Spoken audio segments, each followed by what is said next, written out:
Welcome back to Gil's Arena, presented by Underdog. Whoa, whoa! Good to be back in here after a productive Thanksgiving weekend. Had a few days off. How was everybody's holiday?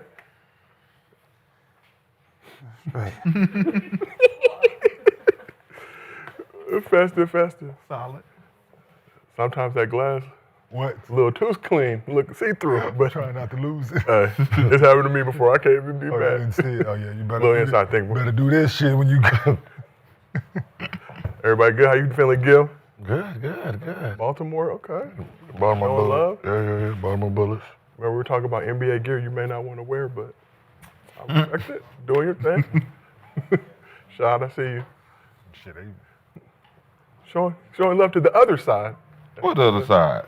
You know, North Carolina, No, it's Tobacco Road. Cooper, just a little Cooper. Cooper. Well, we got a lot to get into. This is Gil's Arena, presented by Underdog. Whoop. I'm merely a host, Josiah Jaxson. As always, we got the NBA and NBA 2K legend, Gilbert Arenas, here with us. Rocking the Caleb Williams jersey, showing love to the Bears. They're doing real good right now. We got NBA champion of the world, Swaggy P. Nick Young. On this side of the couch, we got the distinguished gentleman from Oak Cliff, former #1 pick, Kenyon Martin, here with us. what's happening, man? We Larry, we corporate, we just cemetery today. just Cemetery Larry, okay? Cemetery today. And the man they call Cemetery Larry, NCAA champion of the world, Rashad McCants, back here with us, rocking the Cooper flag. Dookie. It's Dookie out here. The fact that you spend money to troll people is amazing. I don't be spending no money, man. I just go in there and talk to the white girl at the front. Oh, okay. Well, shit, that worked too. Yeah. Well, we got a lot to get into. Here's what's cracking in Gil's Arena today. SGA has the Thunder off to one of the hottest starts ever with a historic scoring streak to boot. But does Shai have a deeper bag than MJ? Paul Pierce, Danny Green has some interesting comments we have to discuss. Dillon Brooks helped the Suns snap the Lakers' 7-game winning streak. Does Dillon the villain deserve more love for what he's bringing to the Suns this season? And Cooper Flag has been making history as an 18-year-old in his rookie campaign. Is the future of the Mavs proven he can be the future of the league? But before we get into all that, as always, this episode is presented by Underdog. New to Underdog, use code GIL and get $100 in bonus entries when you play your first $5 entry, win or lose. Underdog is available in most states, including Florida, California, and Texas. Support the show, claim your bonus, and start playing today with code GIL. And if you can't watch the show live with us on YouTube, we got audio versions available on Apple, Spotify, wherever you get your podcasts. So we're going to start this by showing some love to the top team in the NBA currently. We might be witnessing the birth of a dynasty as the Thunder continue to dominate the league. OKC beat the Blazers for the second time in a week Sunday for their 12th straight win to improve to 20-1. The Blazers are the only team to get the best of OKC so far this season. The Thunder's 12-game winning streak is tied for the second longest in franchise history, just 3 games shy of the 15-game streak they had last season. Done most of this without Jalen Williams, who just recently returned to the lineup. Through 21 games, they have a 15.5 point differential per game, which would break the record they set last season with a point differential of 12.9. So as we go around this couch, we knew the Thunder, defending champs, they were going to be good this year, but did we know they were going to be this good? Are y'all surprised by the Thunder's dominance so far this season? No. 20-1? Yeah, I'm not surprised. One bit. They better than the rest of the NBA, man. That's why they won it. For one. For two, like I said, the biggest free agent they got was confidence. Right? Them dudes, man, they came into this thing believing that they can do it again. And to do that, you got to get off to a hot start. We got to lock in from game one. No championship hangover like a lot of teams go through. Yep. We've seen that before where you come out and playing lackadaisical the first month of the season. Now you playing 500 ball. Now you really got to push the gas and turn it on to get like back to being 1-2 seed. You know what I'm saying? So, no, I think they did an excellent job, man. Shout out to Shai for leading that with your number 2 being out. With J-Dub being out, I think for them to still hold the fort down, and it's huge.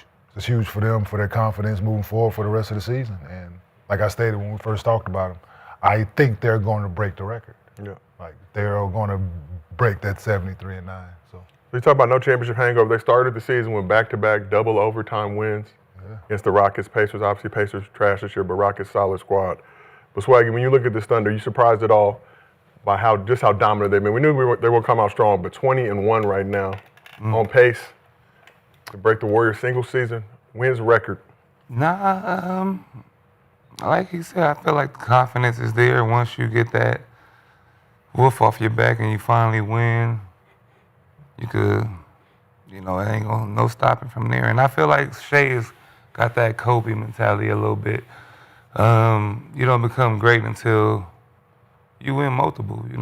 That's when they consider you one of the greatest. I feel like they all playing with that chip on their shoulder, and they are the best team in the league besides the Lakers. Well, we will discuss what the Lakers got going on shortly. But that wolf off their back, is that Anthony Edwards?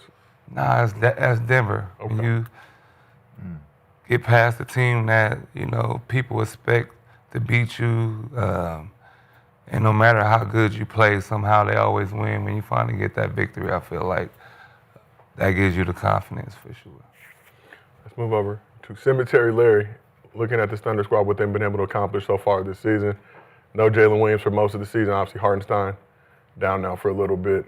But SGA doing what he's doing, Chet playing at a high level. You got a lot of guys on that roster stepping up. As y'all know, I like to talk hoop. So I think number one is you have to win the games you're supposed to win. I think getting off to a hot start is important. Both of them and the Lakers have done that. I think the Pistons as well. But when I look at their schedule, when you talk about who they've played thus far, minus the Rockets, you got a bunch of struggling teams that they've done exactly what they're supposed to do. From the Grizzlies to the Kings to the Warriors to the Clippers. They beat the shit out of the Lakers. I think this was before they kind of caught their stride. Hornets, Pelicans, Jazz, Blazers. Still think the Timberwolves are struggling a bit. Suns gave them a run for their money. Barely kind of got through the Blazers this last time. I think at any point during the season, you do have a challenge. And I think that's going to be something that either fatigue or injury is going to set in. If they happen to stay healthy the whole time, they can get a record. But the whistles they get, teams they've been playing up against, it's kind of difficult to kind of gauge it from my perspective, because they haven't really truly been tested. And I think once those tests come, we get to see how good they truly are compared to last year. Yeah. Seeing that they didn't have any really major acquisitions in the summer, they just run it back, and we've always seen teams that don't do that struggle late. So it's going to be something of, to me, it's going to be a spectacle to see. I think it's going to be something that I'm looking forward to as far as a test. I just don't like the Kobe comparisons for SGA. We're going to talk. We will talk about just that. Kind of leave that alone. Yeah. Mention somebody else. There's so many other players to mention. But yeah, he's playing well. I mean, despite all the things that's happening for the team and him being able to get out there and not play fourth quarters and all that type of stuff. Let him do what he do. You know what I'm saying? It ain't got nothing to do with the homie. They beating people by damn near 16 points a night, bro. They didn't make the schedule. That's what I say. So they gonna only play the team the that's in front of them. Supposed to win. Well, that's all of them right now. Supposed to win. So good. You look at this Thunder squad, about a quarter of the way through the season, 21 games, have won 20 of those 21 games. It looks like the same thing when after Golden State won their championship and they started that next season damn near undefeated, right? That was with Luke Walton. Yeah. Right, they came out with a hot start. And it's the same thing, right? You've proved to yourself that you are champions. You prove to yourself that you are the best team by winning the championship the year before. And they didn't think that was good enough for them, right? They wasn't satisfied with just winning the championship because I don't think they liked the way they did it. With rumbles and, you have Hallie talking about if he was playing, they would have won that game. So, little things like that, right, kept that championship team wanting more, and they've shown it, right? Their record's 20-1. They've been tested. If you look at preseason rankings and who was ranked, who was 2, who was 3, who was 4, they smacked on them. Where they are now, that's irrelevant, right? Clippers were supposed to be the second best team in the league. Smack daddy, right? They beat Denver, they beat Houston, they beat the Lakers. They've beat every team that's supposed to meet them in the championship, right? The team they lost to, bottom feeder. They just let up.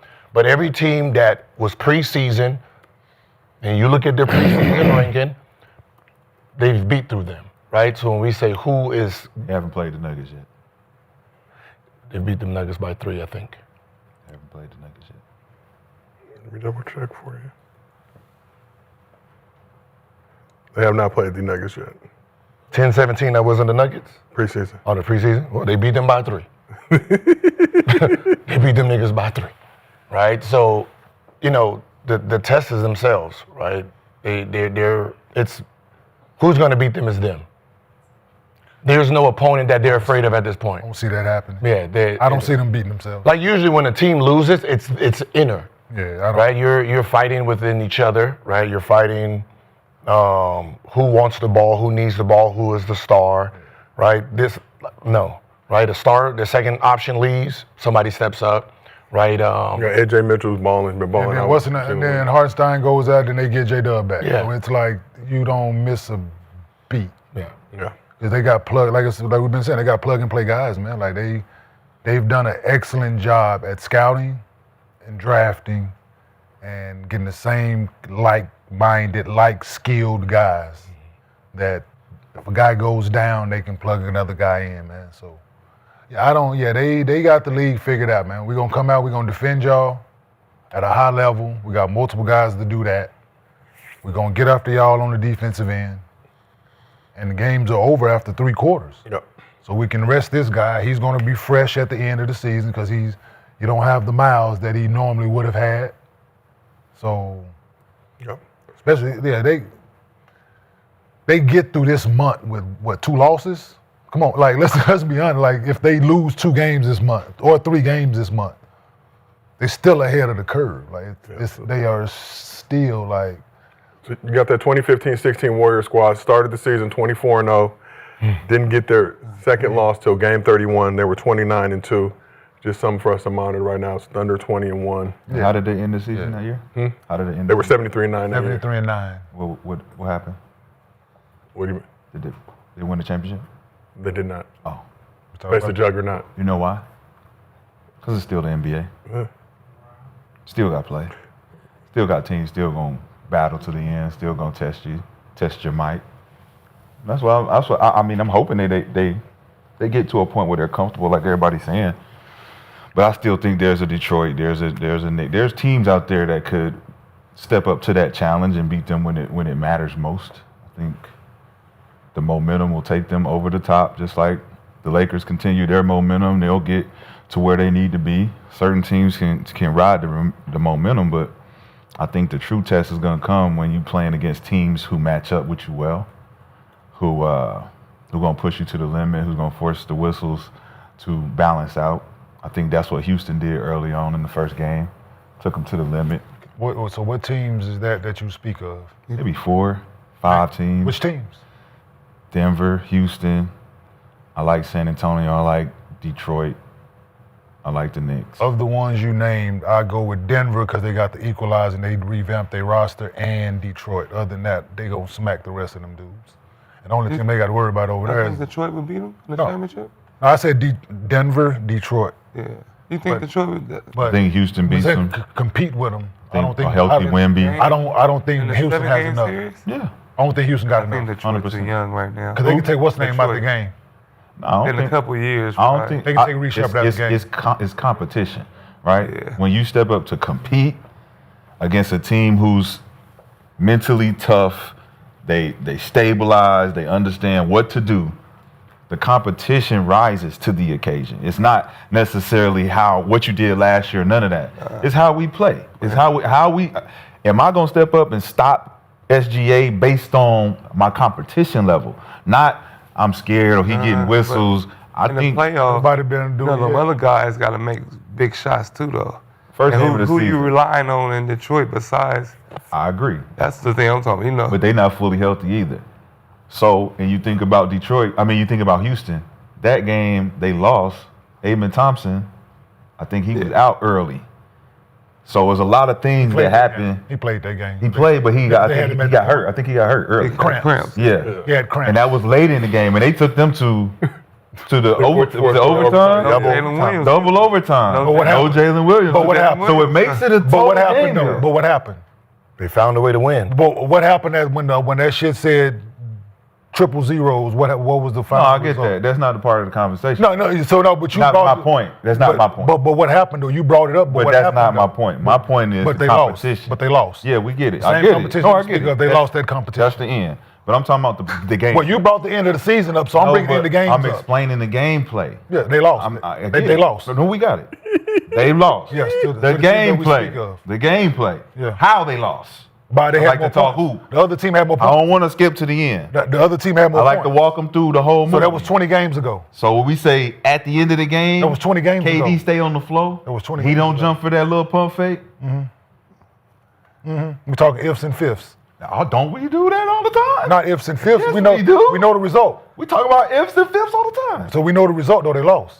So that's why I say the challenge for them, beyond the ifs and fifths, coming up, if you compete the way they competed against them in that game, you got a chance. That is. So you don't think they've done that? That's a first game of the season, playoff type game, double overtime. We take them to the edge. So you don't think remember, they've done that? The first No, game of the Why you they think- haven't been tested like that. But why you they go into every game with that mentality. That's No, I'm why not talking about them. I'm talking about the other teams. That's why they put them teams away within 3 quarters. Oh, the other teams don't have what Houston had. Well, they smacked them. So the other They- teams ain't got a chance. They went into overtime. If right they beat after that said the team, second game. other teams ain't got a shot. Against the Pacers, we now know the They went Pacers. into overtime. They ain't got a again. shot. And they these are figure out how to games win. Playoff type games. Ooh, guys are we're getting not up for 'em, and we're they not saying lose. They're not They gonna get up. capable of being the veteran team. and Everybody know get how up to- for 'em. Know how to win the game late. They're the champs. in the Everybody stretch. get up for them. We got that. Right?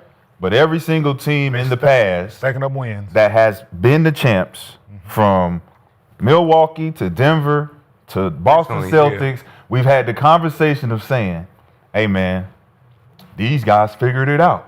They got this team and they could come back next year and whoop, whoop, whoop. What happened to Jason Tatum?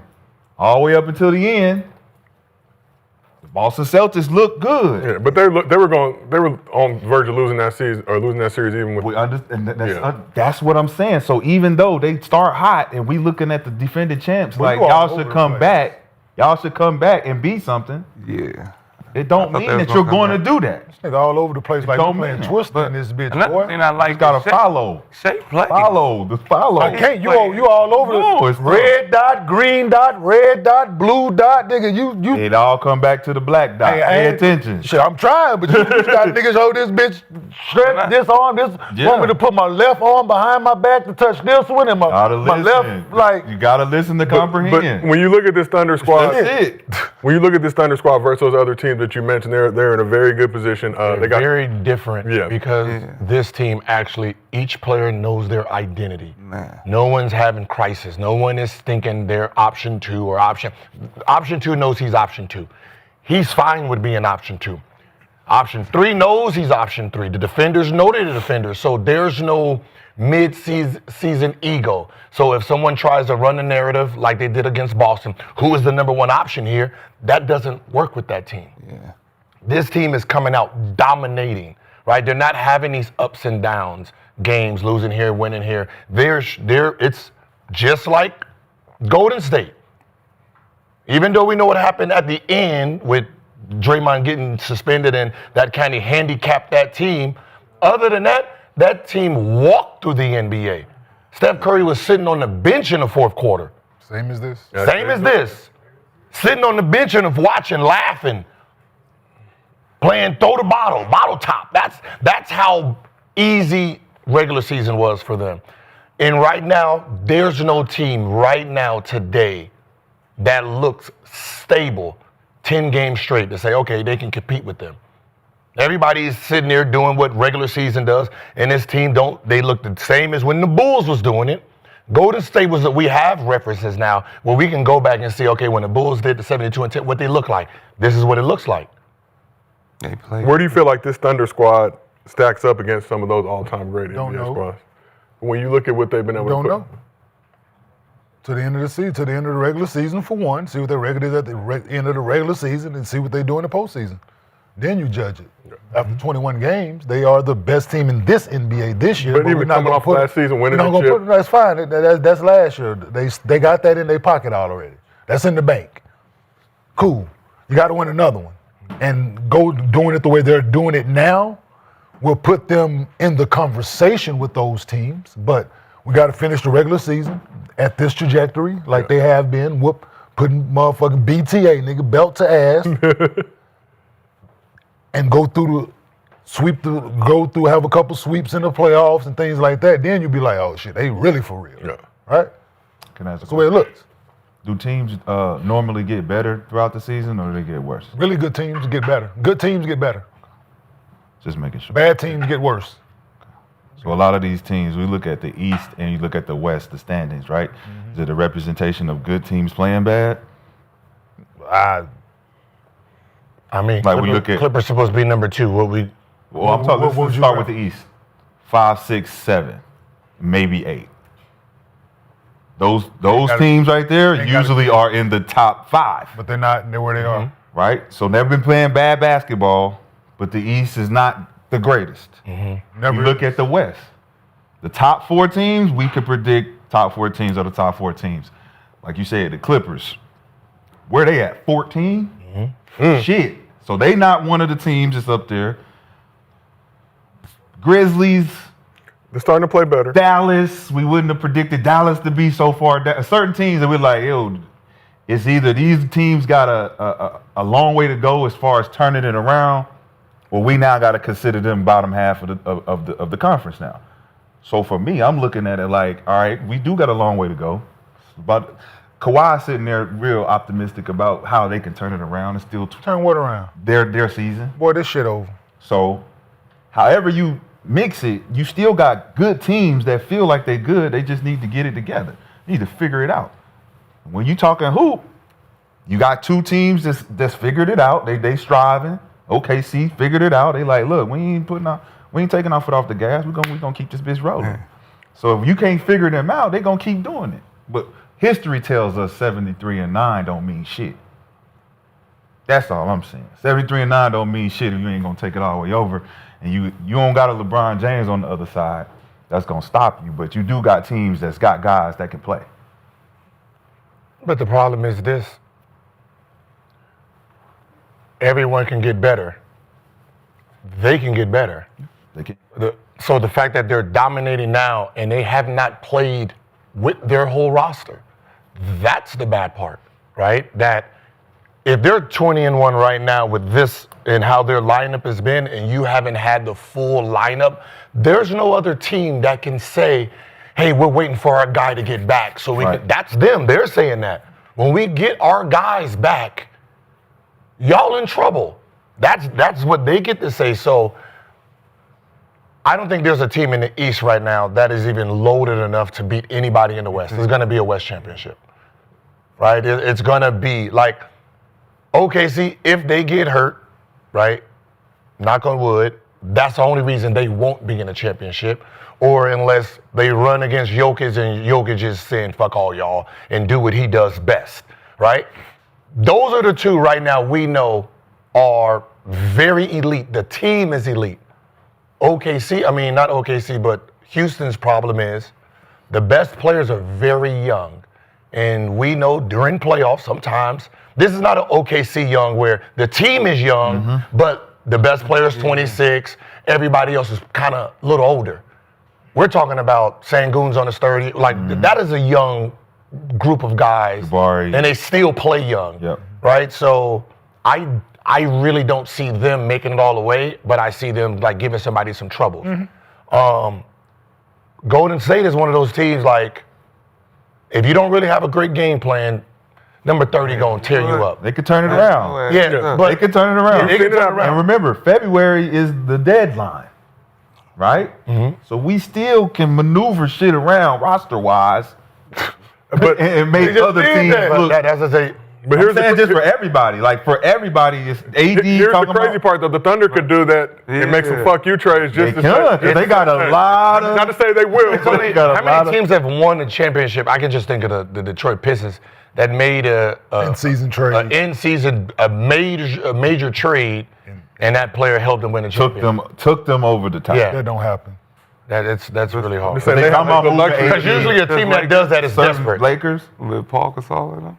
No, that was It wasn't mid-season, was it? that was a mid-season. But Javaris, remember he came to our team? Yeah, that was at the beginning of the season. That was in the summer.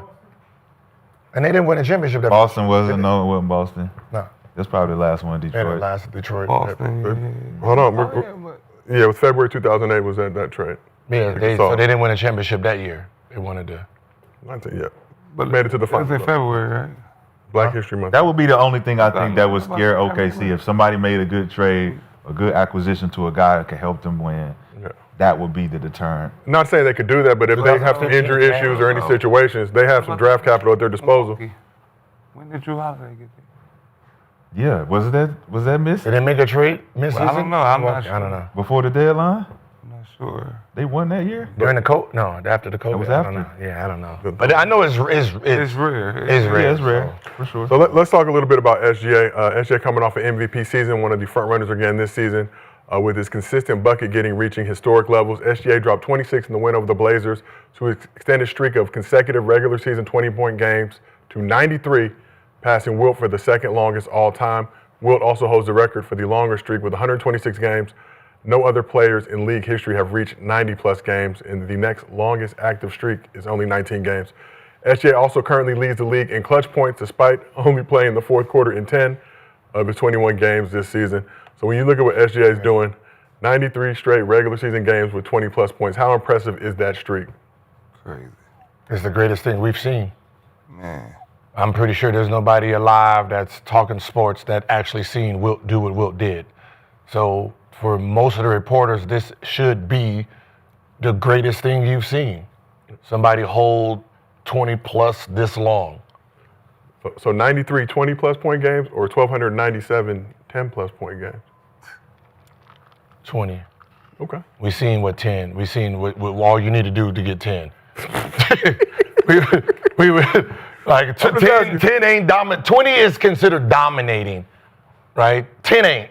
Right? that ain't dominating. Had a cool 10. Jordan didn't do that? Huh? Jordan didn't do that? 90 something? Nah. 93 straight. That's what I'm saying. You're talking about 90 something games of So they had 20 the plus. Yeah. That's I mean, That's we kind of crazy. we wasn't watching basketball when Will played. Most of the shit Will did, we didn't even see. He shouldn't even be up there. They could have been capping. They just changed the box score. Finished with 18, Like I do in youth league. That's it. It must have been a blowout. So. They just changed it, add a little free throw like we did in youth league. All right, but let's get to a very important conversation. We got Gerald McCoy here. What year did he do that? Will, the first one. Let me see. I mean, when did he start it? From the day he came into the league? Yeah, I think he had. Then he had like 340-point games or some shit. I'm trying to see who's alive to witness that. I'm just saying, like, so they're not talking about this as this is the greatest thing? October 19th, 1961 to January 19th, 1963. So basically, nobody that's in sports there's nobody who should be alive, right? No, Yeah, there's a few. My daddy. There's a few. He was born there. You had to be talking sports. Yeah, he was born for There's So that a means few. for you to be talking sports, you had to be about 20, 25, There's one. right? Skip was born in 1950. 50. It was 50. So, 1920. 1922. know what I'm saying? So It was on Fox Sports. Outside 1950s. Am I wrong? with the radio. Is my math off a little bit? 37, 62 years ago. Yeah, they would be in their 80s. They would be in their late 80s. When? If they were around to see that while they were of an age to be a sports journalist at that time. They would no, for a journalist, they would have had to be at least 20, 25. At least 20. That's what I'm At saying. least 20 years So old. they'd be in their late 80s. How old would they be right now? They'd be in their late 80s if I'm not, my math Look, goes for is not off. They've been 80s. It's 200 and Joe Lewis, 173 years old. 39, back on. 64, yeah. They'd be in their mid to late 80s right now if they were alive to cover. Yeah. So Yeah. They're working for Jet Magazine. 83, yeah. You seen it? We got important talk to Shai. You sent this in the group chat. We got Gerald McCoy here. He sent this over in the group chat as well. Said we needed to hit it on the show today. Yeah, they had been born in 1940, right? Did it. So during a recent episode of their No Fouls Given show, Paul Pierce and Danny Green had this to say about how SGA's bag compares to some of the all-time greats. I think they had the capability, but they didn't have to counter because Mike was 1-2 dribble You know, pull-ups, you're not dog. stopping him to get to a spot, and he's Or athletic enough to dunk on jump you. and So shoot over you. y'all agree give you a with the shoulder people that bump. say Mike had a limited bag? Mike had limited bag. I don't agree. I just don't think he had to use his You bag. guys are He crazy. didn't need to do bro. He all that didn't need fancy to. I shit. He think just Mike had wanted a to. bag, He yeah. was right to the business. Bro. Like, you know what I'm saying? Like, but Shai got more of a bag though. But Shai usually gets to his, he can get to his Yeah. spot. Bro, But Mike's Mike had a bag, but footwork didn't have to was use it. So impeccable. Kobe's What is footwork, that I if think, not was a better. bag? I think you think Mike had- Kobe had better footwork than Mike? I think Kobe. Oh No, I don't think so. I don't think so. I rewatched. I think it's just that in advance. Like Kobe had to. He had to play against better. You know what I'm saying? Like Mike didn't have to do as much so as you doing the- pivot, side pivot, left hand off the backboard. You doing the Mike played against mechanics thing I'm right saying, now? Are you I'm not really saying Kobe's a better entertaining player. I'm just saying footwork wise, I think Kobe had to evolve his footwork because he's playing against better talent. Like Mike had limited bag, dog. Did Paul Pierce have a bag? Because to me, like, what is this guy's game besides a bag? I think they had the capability. Like so Mike, many moves to get by guys. Mike had a bag. He didn't have to use it. Kobe had a bag. He used it a little more than Mike. I think he was capable of using different moves. He didn't have to. Like bigger guards use a bump. They know how to get to their spots, make a couple moves. All right, first off, shout out Paul Pierce, Danny Green, Big Wasp, No Fouls Given podcast. Should I see your face during that video? So let's talk first things first. Paul Pierce and Danny Green spitting their trip and saying SGA has a deeper bag than MJ. That's the first thing we'll discuss. I agree. It don't mean it's wrong. I just always asked the good, question: though. Are they spitting or tripping and saying that SGA has a deeper bag than MJ? Yeah. For sure, spitting. The truth is telling the truth. I think a lot of everybody now got deeper Did we back. elaborate or we just? I would hope so. So I'm just merely here to host, a conduit. No, he said limited. So yeah, I'm He not did say gonna- MJ had a limited bag. Limited Yeah, bag. but the question that ain't the question we asked. I know. I'm So, just saying from what he's saying. I'ma say limited he's- bag. I'm gonna say they're spitting because Shai is not athletic. He has to. I'm saying he has to have all that shit. So they're right because Mike had that one gift. Jump the fuck over you. Big hands as well. So listen, I'm saying so it's that right. So yeah, so Shai has to have that. So I'm gonna say they spit in that regard. if you would like to elaborate, Kenyon, the In that time is regard. now. I'm saying in that regard, but we ain't talking overall because he has to be able to do all that to manipulate to get his move off. So Now, this, yeah, I would say I agree that he has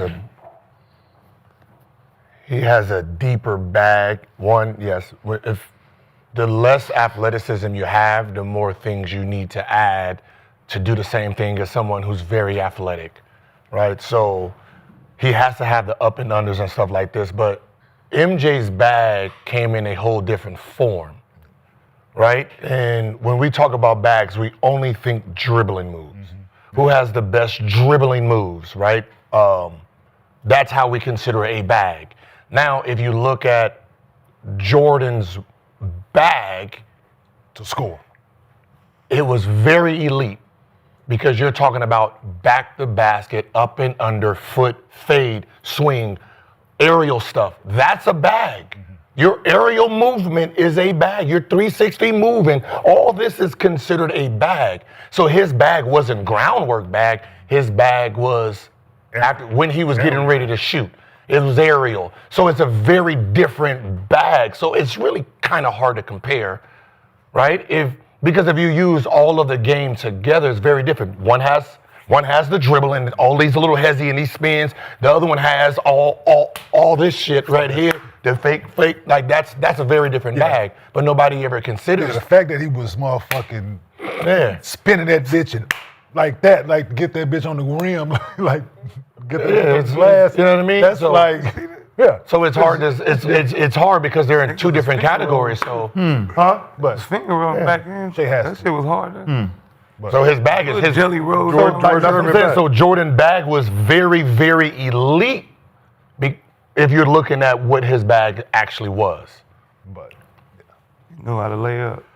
Shot cemetery lyrics. You in a deep ponder right now. You looking at me like I'm I weird. think trying to find the words to say to properly That's articulate creativity, right? No. the book. Just You got the book of reflecting. Eli. Being creative. Because Stranger Things just came out. I got them on here. They go. Stranger Things is good, and I've heard Stranger Things before. Yeah, me too. Three guys agree that SGA has a deeper bag than Michael Jordan. But then also say that all of the whoop-de-whoop shit is actual part of the bag. Do you agree that the whoop-de-whoop shit is actually I part mean, of the if bag? it's a part of the bag, then that means that, like, he blows them out the water.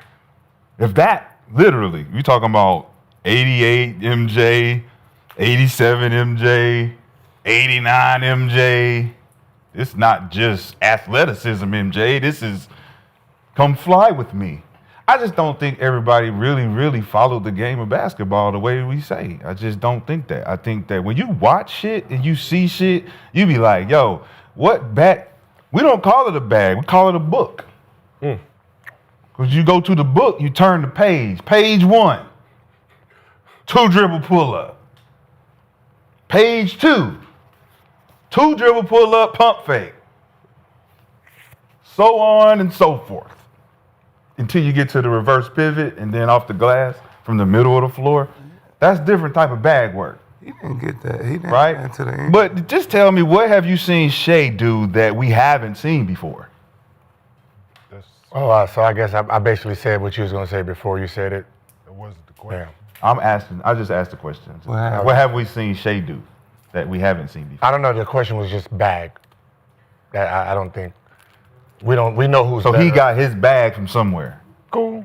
Evolution. Evolution. Evolution gave the bag Evolution. Von Alexander. Where do we see the evolution start? from 1940, or whenever the game started. That's From a Canadian by the name of Dr. James Nathan, like who this. laid the foundation. Then it got to the hood, and we put our wiggle on it. But they wasn't saying, I want to be like. But you just said something a minute ago, Just right? saying, man. So you said, but so you brought up "Come Fly With Me," right? Was "Come Fly With Me" based on footwork? Bag work. But what was the athleticism part of it, right? I thought we just said, But I'm saying- y'all just said the whoop-de-whoop is a part of the fucking It bag is. work. Yeah, So why would that even come in as conjunction to what just I'm asking, saying? because you Because brought- that's a part of the bag. So Shai has nowhere near none of the whoop-de-whoop. Yeah, when I said that, Nowhere and near. that's why he has to do what he do. The whoop-de-whoop is crazy. When you go to the Michael Jordan highlights and look at his whoop-de-whoop, Shai has nowhere near that. Okay. Then y'all telling me he has to have Yes, shit he does. which is basic. He has to. His basic bag, basic. He has a chapter 2 bag. Who, Shai? Shai, chapter 2. Nah, I can't do that. We can go 1, 2, 3, 4. Exactly know what you're gonna do. Chapter 2. No way. That chapter 2 bag is only because you don't have the athleticism to get to chapter 10. So I have a question. You need all of it to get to chapter 10. I have a question. You don't even have the In whoop-de-whoop. my eyes, I don't. Whoop-de-doo. I might be wrong. But what chapter? Don't even What have chapter the is the whoop. whoop? What are y'all talking? Michael Jordan, Jeffrey, Mr. But- Jeffrey. Yes. What That's chapter is the my whoop-de-whoop? favorite basketball Shai? player of all time? But Shai? Yes, In my Michael eyes- Jordan is Y'all all my said it favorite- together in yes. unison. no, He's but my favorite listen, in my basketball player of eyes, all why time. are we comparing them to? Ain't I Shai a point think guard? no. I think More of shooting guard, I would say. I think combo. Yeah. I think I took his point and said it first, and said Shai has this dribbling bag, so it looks like it. Then I gave you Michael Jordan's actual bag because it's in a different form. So you had to calculate this different bag.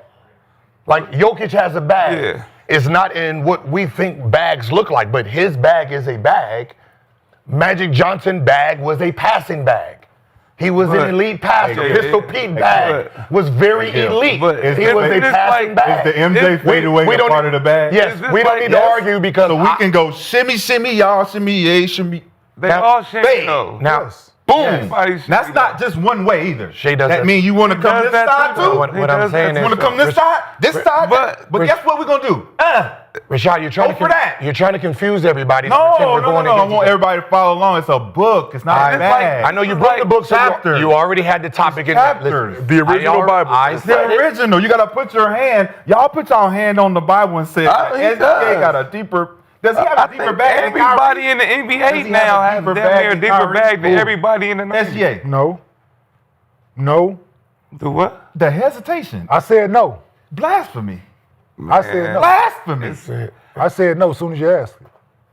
Immediately. It's like comparing Isaiah Thomas to because they have the same bag. To me, it's like a point guard. SGA and Kyrie got the same bag. It's the same thing. It's ball handling. It's ball handling and footwork. So if the bag we talking about has an enormous amount of different elements to it, you talking about one aspect is better than Michael Jordan's fadeaway. I added that. Air up there. He does that though. So that's more than one thing. Yes. No. So one thing is better than more than one. Now we comparing handles to athleticism because Shai can do the. We talking about all of it though, not just one. All of it. He can't do it the way he does it. And he can't do it the way Shai does. Yes, he can. No, he can't. That's an off day for Mike. And people, all they see is the between the legs when they talk about dribble. That's Mike off 6 beers, bro. Mike off 6 beers is SGA, bro. When you talk about dribbling, cigars, all you see is Michael Jordan doing this.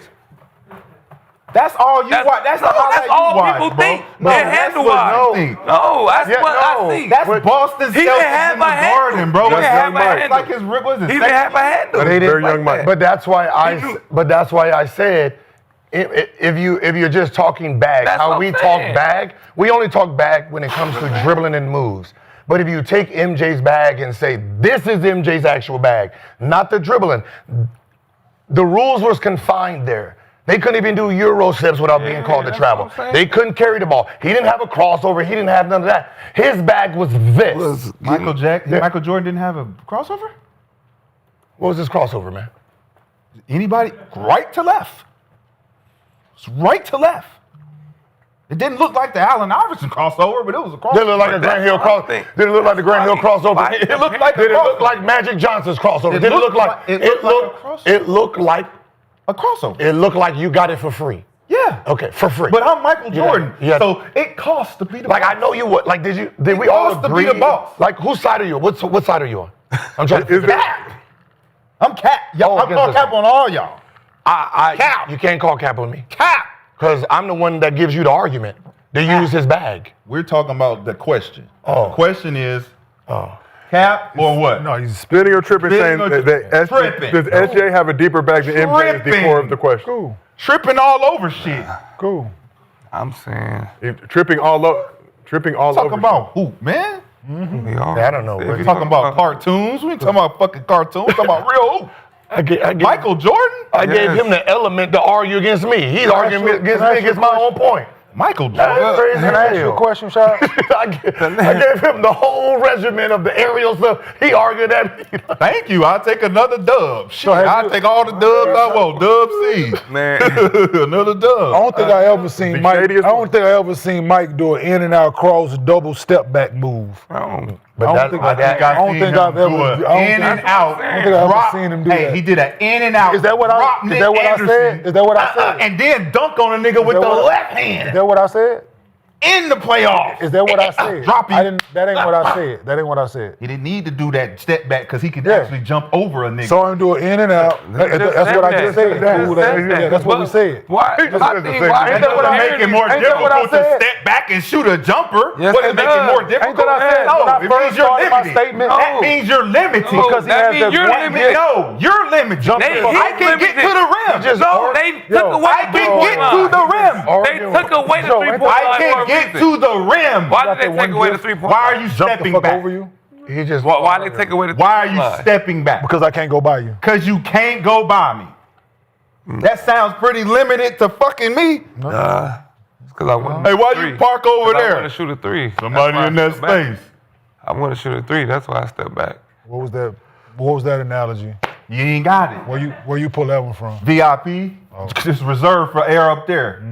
It's reserved. That's why when you ask You can't questions, park here. When you ask questions that has to do with stuff like That got this, to do with who? there has to be you have to say what is considered a bag, You guys, that was my No, next question. What do you consider a bag, Gil? Right here in the rundown. and that's why I evolved what a bag It is. was right there. It was right, Like there. Wait. like Vince Carter bag is aerial. He has an aerial bag. So you consider aerial to be a part of the bag? I think Yes, traditionally that's for bag, considered we talk about the of course, still work. But that's why I said. Do you there- branch it out now to make it an even bigger bag?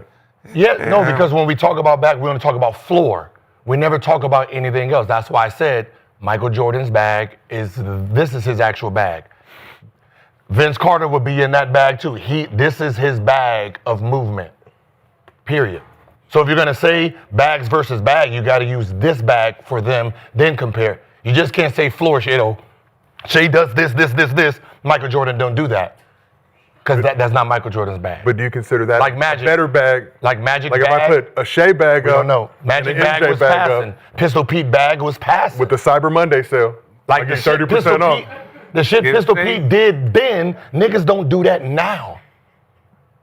If you think of what I'm saying, there was no reference for the passes he made. Yeah. His passing bag was out of this world because today we're not doing some of the passes he made back then. So you have to use other people's bags. So when you say who has bags, so when we're saying whose bag is like that, you got to add in what everybody bag was. Okay. Floor generals, aerial, passing, dunking, blocking, But the question, you go to a store, rebounding. we put a bunch of bags on the shelf. So to put it in, Which bag is the deepest? mostly it has to do with how you gonna be able to put the ball in the basket. Which bag am I going to Put the get? ball in the basket. But does it have to do with putting the ball in the basket? Well, assists lead to putting the ball in the basket. If your bag is passing, then you lead to assists, right?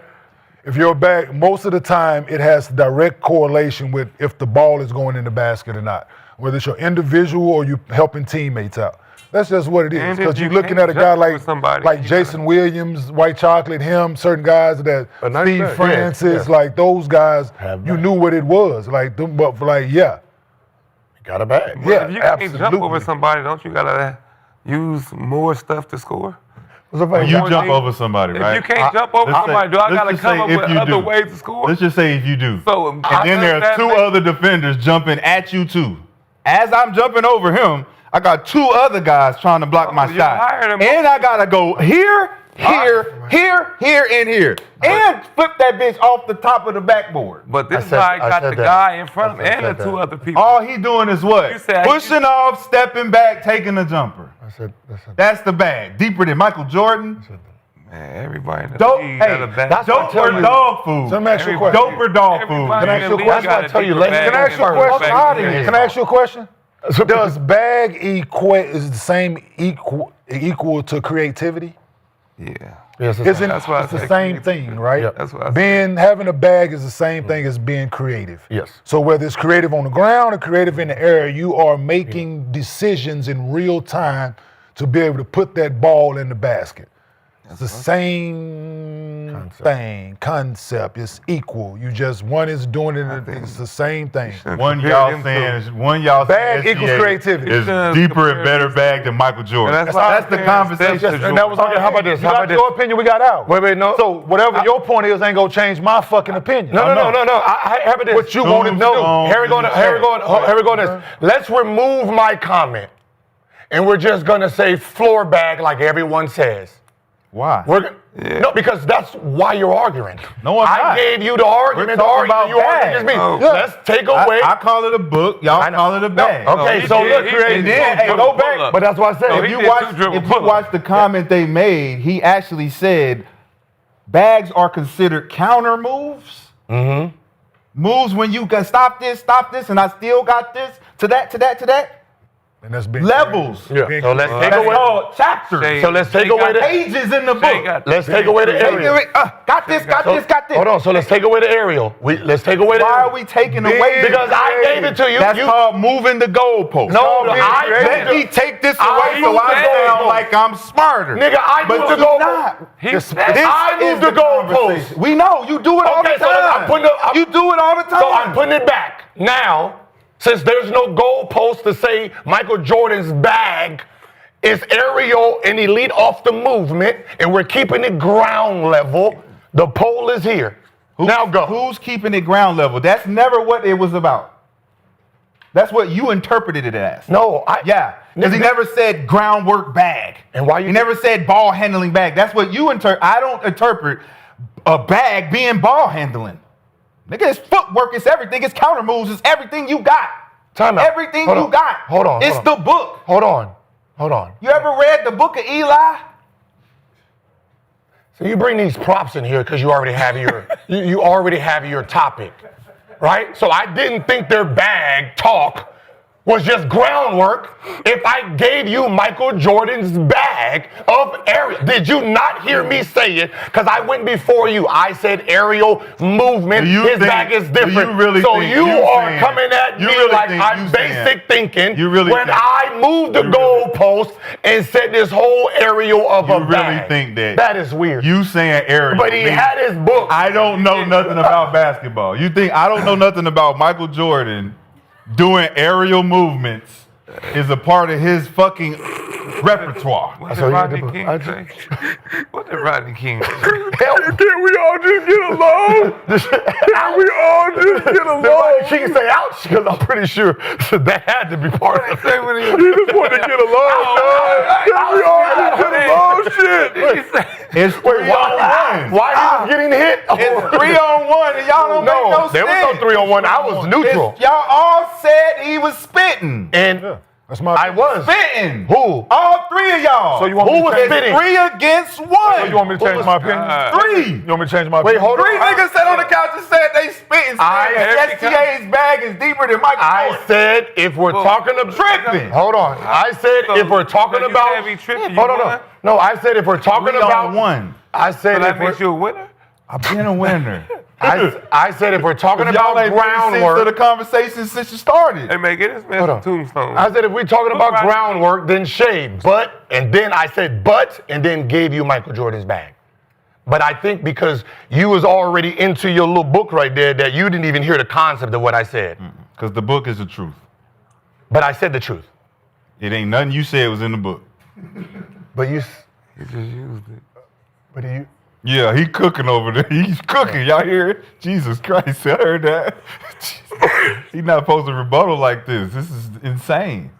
So you want me to change my opinion? No. Because I'm not. I want you to Hey, look, when he got, listen. because it's how about obvious. When Put it in the chat. Is it obvious? We're asking the chat right now. You can't argue with Put it in the chat. I'm gonna Let the can't chat argue with figure it them. out. I'm gonna do, when he bring his prop, already know he's trying to argue with someone. You can't argue. So don't even say nothing. When he touched the prop, Oh, we know who just that. shut the fuck up. Oh, we know who that someone is. He's at home Just for take this one. the L for the day. Dope Take always the fucking wins. L for the day. When I come in here with some shit, y'all already know I did my research. Hey, dope always I'm already gonna win. I just finished. That nigga grabbed his book and said, Michael Jordan bad. Praise the Lord. He was aerial. Hallelujah. All this, y'all didn't see all them do all Oh, this. stop. You making You making him look better. You making him look better, Nick. You said it first. I Y'all know didn't you do all said it. this. You making him look better. I know you said it. Nick, tell him, Nick. You making him look That's what he better.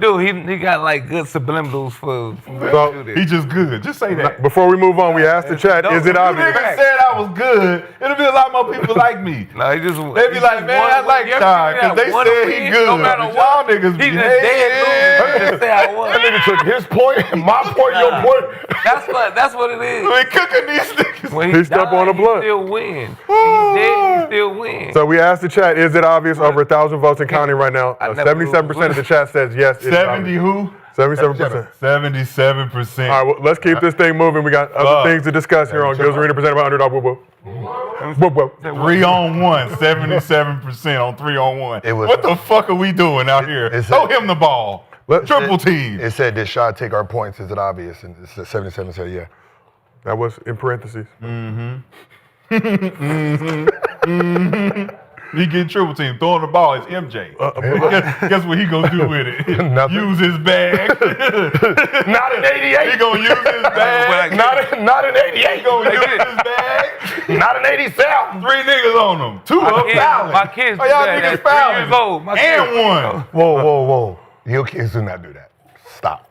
You went too far. Every Nigga, time, you nah, went you too got far. a jacket with a Nah, collar bro, on. you went too far. Your goddamn I kids can't do no goddamn between hell your no. legs. I don't talk to people with, Your son 16. collars. Can't even catch the ball yet. with a jacket collar. I ain't never seen I was with you until you said your son could do it. I'm on McCants' side. They taking all your shit, McCants. You right, baby? Tombstones in the motherfucking chat. Nigga said, my Tombstones kid in the do- chat. My kid did He this. said, And to no surprise, there are currently tombstones in the chat. You know they had to take his kid to the hospital. stop. Don't stop. Nigga couldn't go to sleep. He couldn't go to sleep. Stop. That's Parsons. Why are we doing No. this? Why are we doing You this? told me. You I know, said I told you had to you my take Nick, friend. Nick had to take Nick Jr. to the hospital. I said, what happened? They said, yeah. He woke up and said, Daddy, I need something to drink. Did you get a nigga something to drink? Nah, see, that's why you lose. That's why you lose. I told you what That's he why you lose. I said, he said he was thirsty. Should have Just pop your opened the collar. nigga mouth, throw it up in there. You see like the video guy, just open it, Pop just your collar. We made some notes. Let's move on to another topic that is sure to divide the couch. We made some notes. oh, I got the white man collar. Got to talk about one of the biggest games of the look- evening. There's that white man Joe tennis collar right here, Joe. I just On want the to polo. Yeah, on the What's that? I'm just here to host. That white, ready, just one up, one down. No neck. Got to talk about an unfortunate situation that went down last night. So Lakers were on the second night of a back-to-back Monday against the Suns in the midst of a 7-game winning streak. With They Luka, played yesterday, Joe. allegedly, with Luka and Austin Reeves becoming just the fourth pair of teammates in the last 50 years to each score 30-plus points in 3 straight games. It was a beautiful 7-game streak. Nonetheless, Luka is also the first player in franchise history with 35-5 in 6 straight games in the same regular season. But the Suns were looking to bounce back after losing 3 of their last 4 games, despite being without their number 1 option for most of this one. Dillon the Villain reignited his long-standing beef with the King to propel Phoenix to the win. Let's take a look at some of the highlights since we are forced to do so.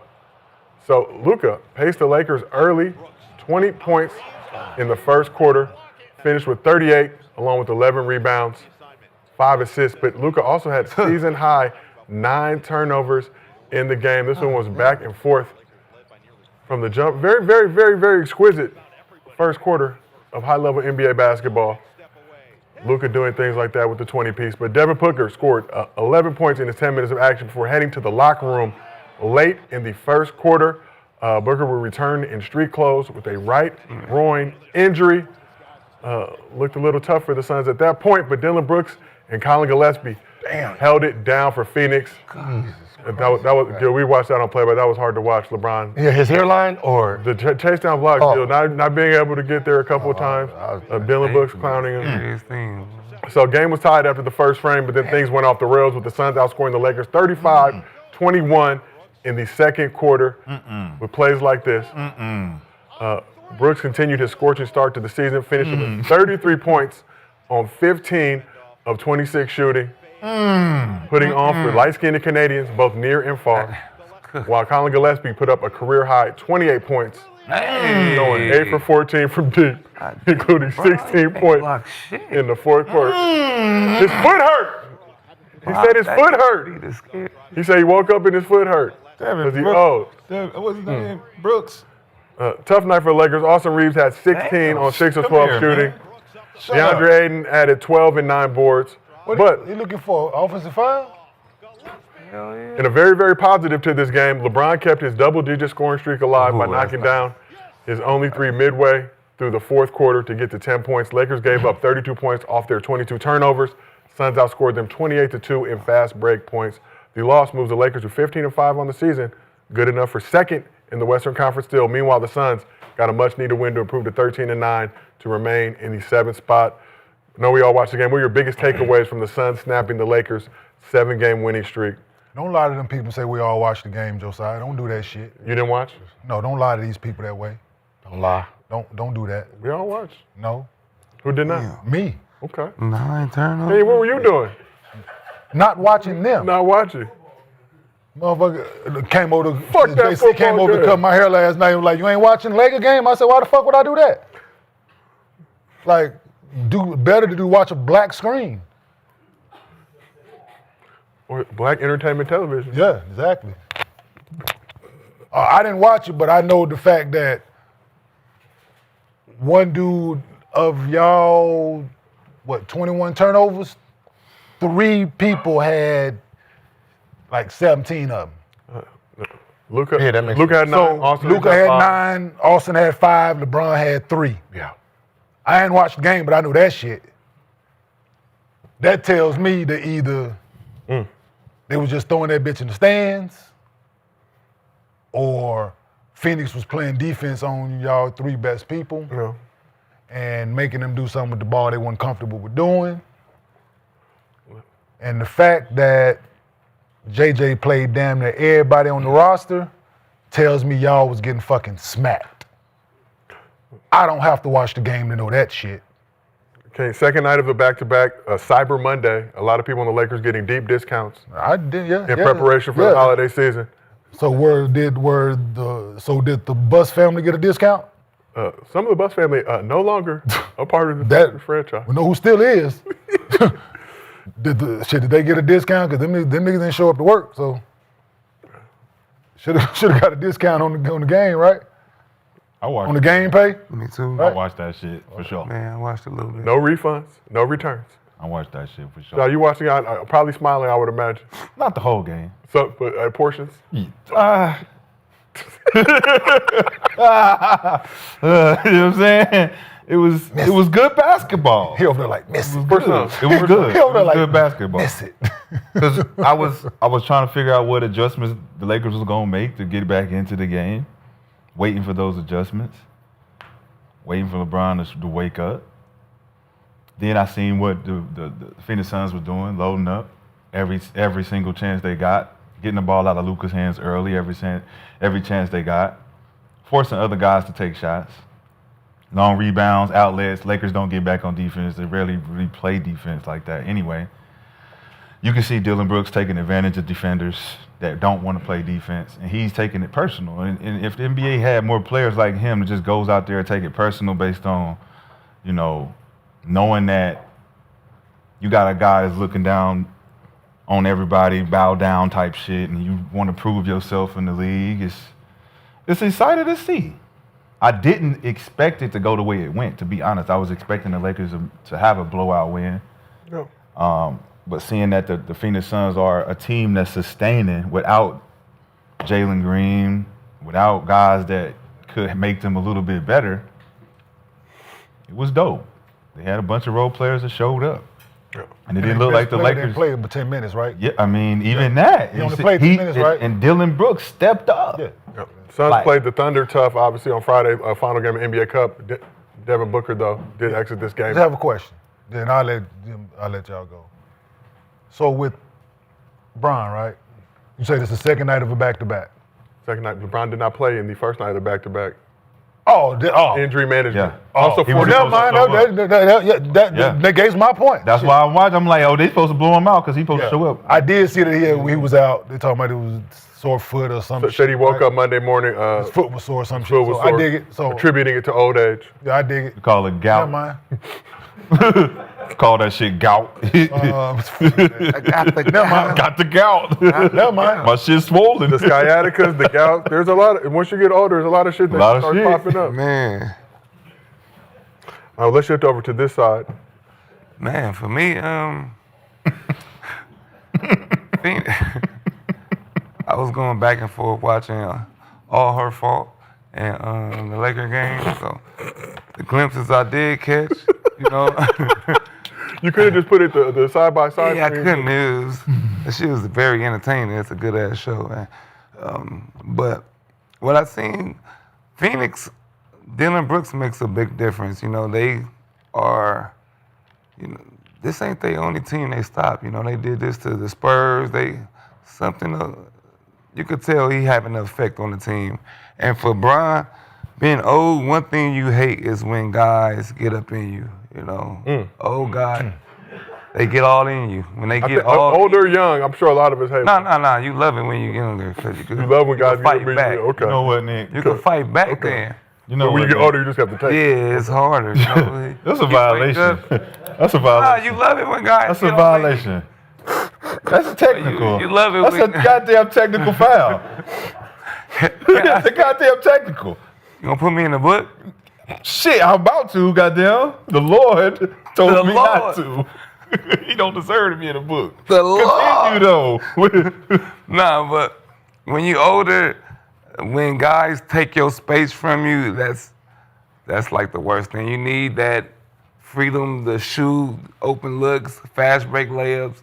You ain't gonna get too many times where you're gonna really be taking people off the dribble because, oh man, nobody. You ain't as fast. You ain't as fast. You can't do the moves you used to do. So I think Brooks took advantage of that, and he has something to prove. You know, every time he played against the Lakers and Bron, it's something.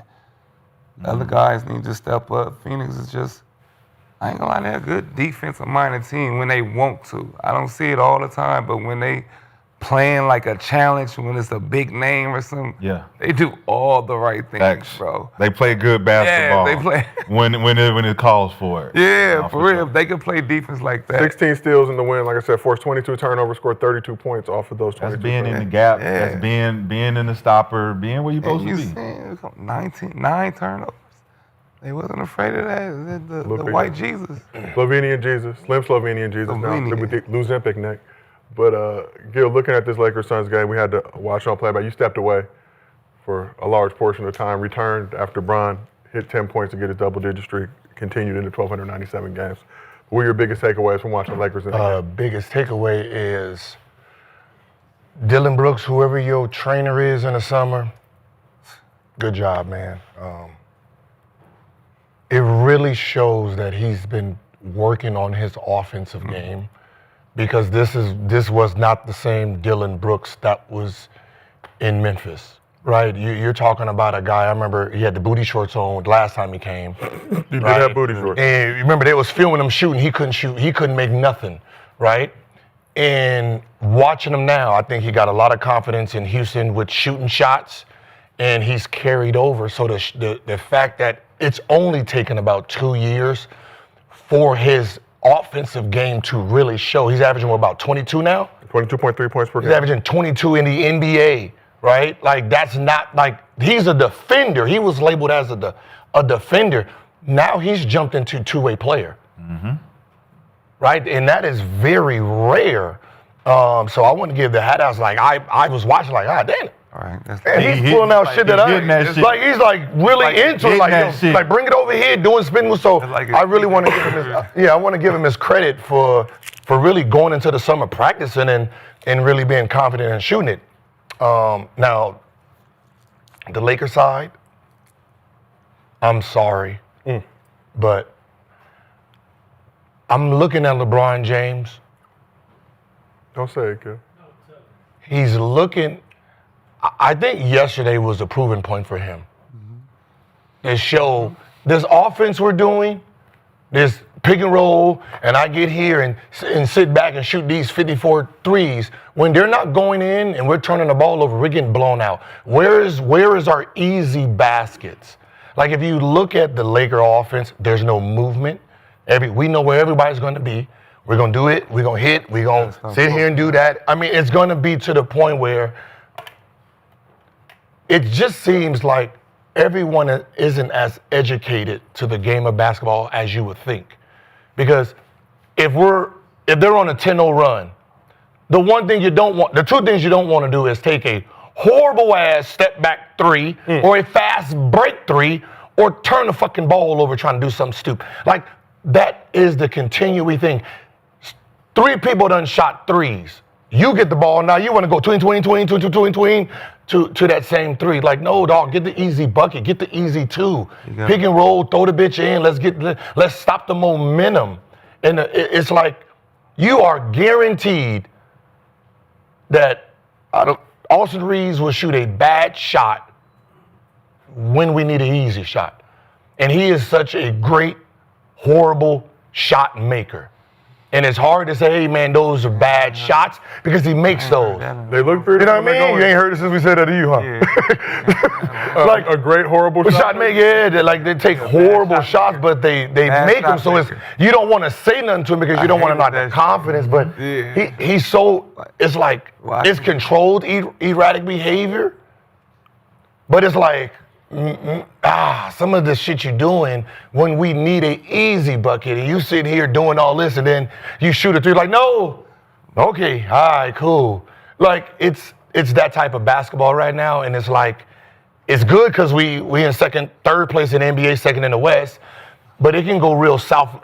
We can get our ass whooped like this every night, the style we play. If those shots don't go in. If the shots don't go in. Don't that scare you, though? Like, when Luka get pressed like that, bad things been happening for us.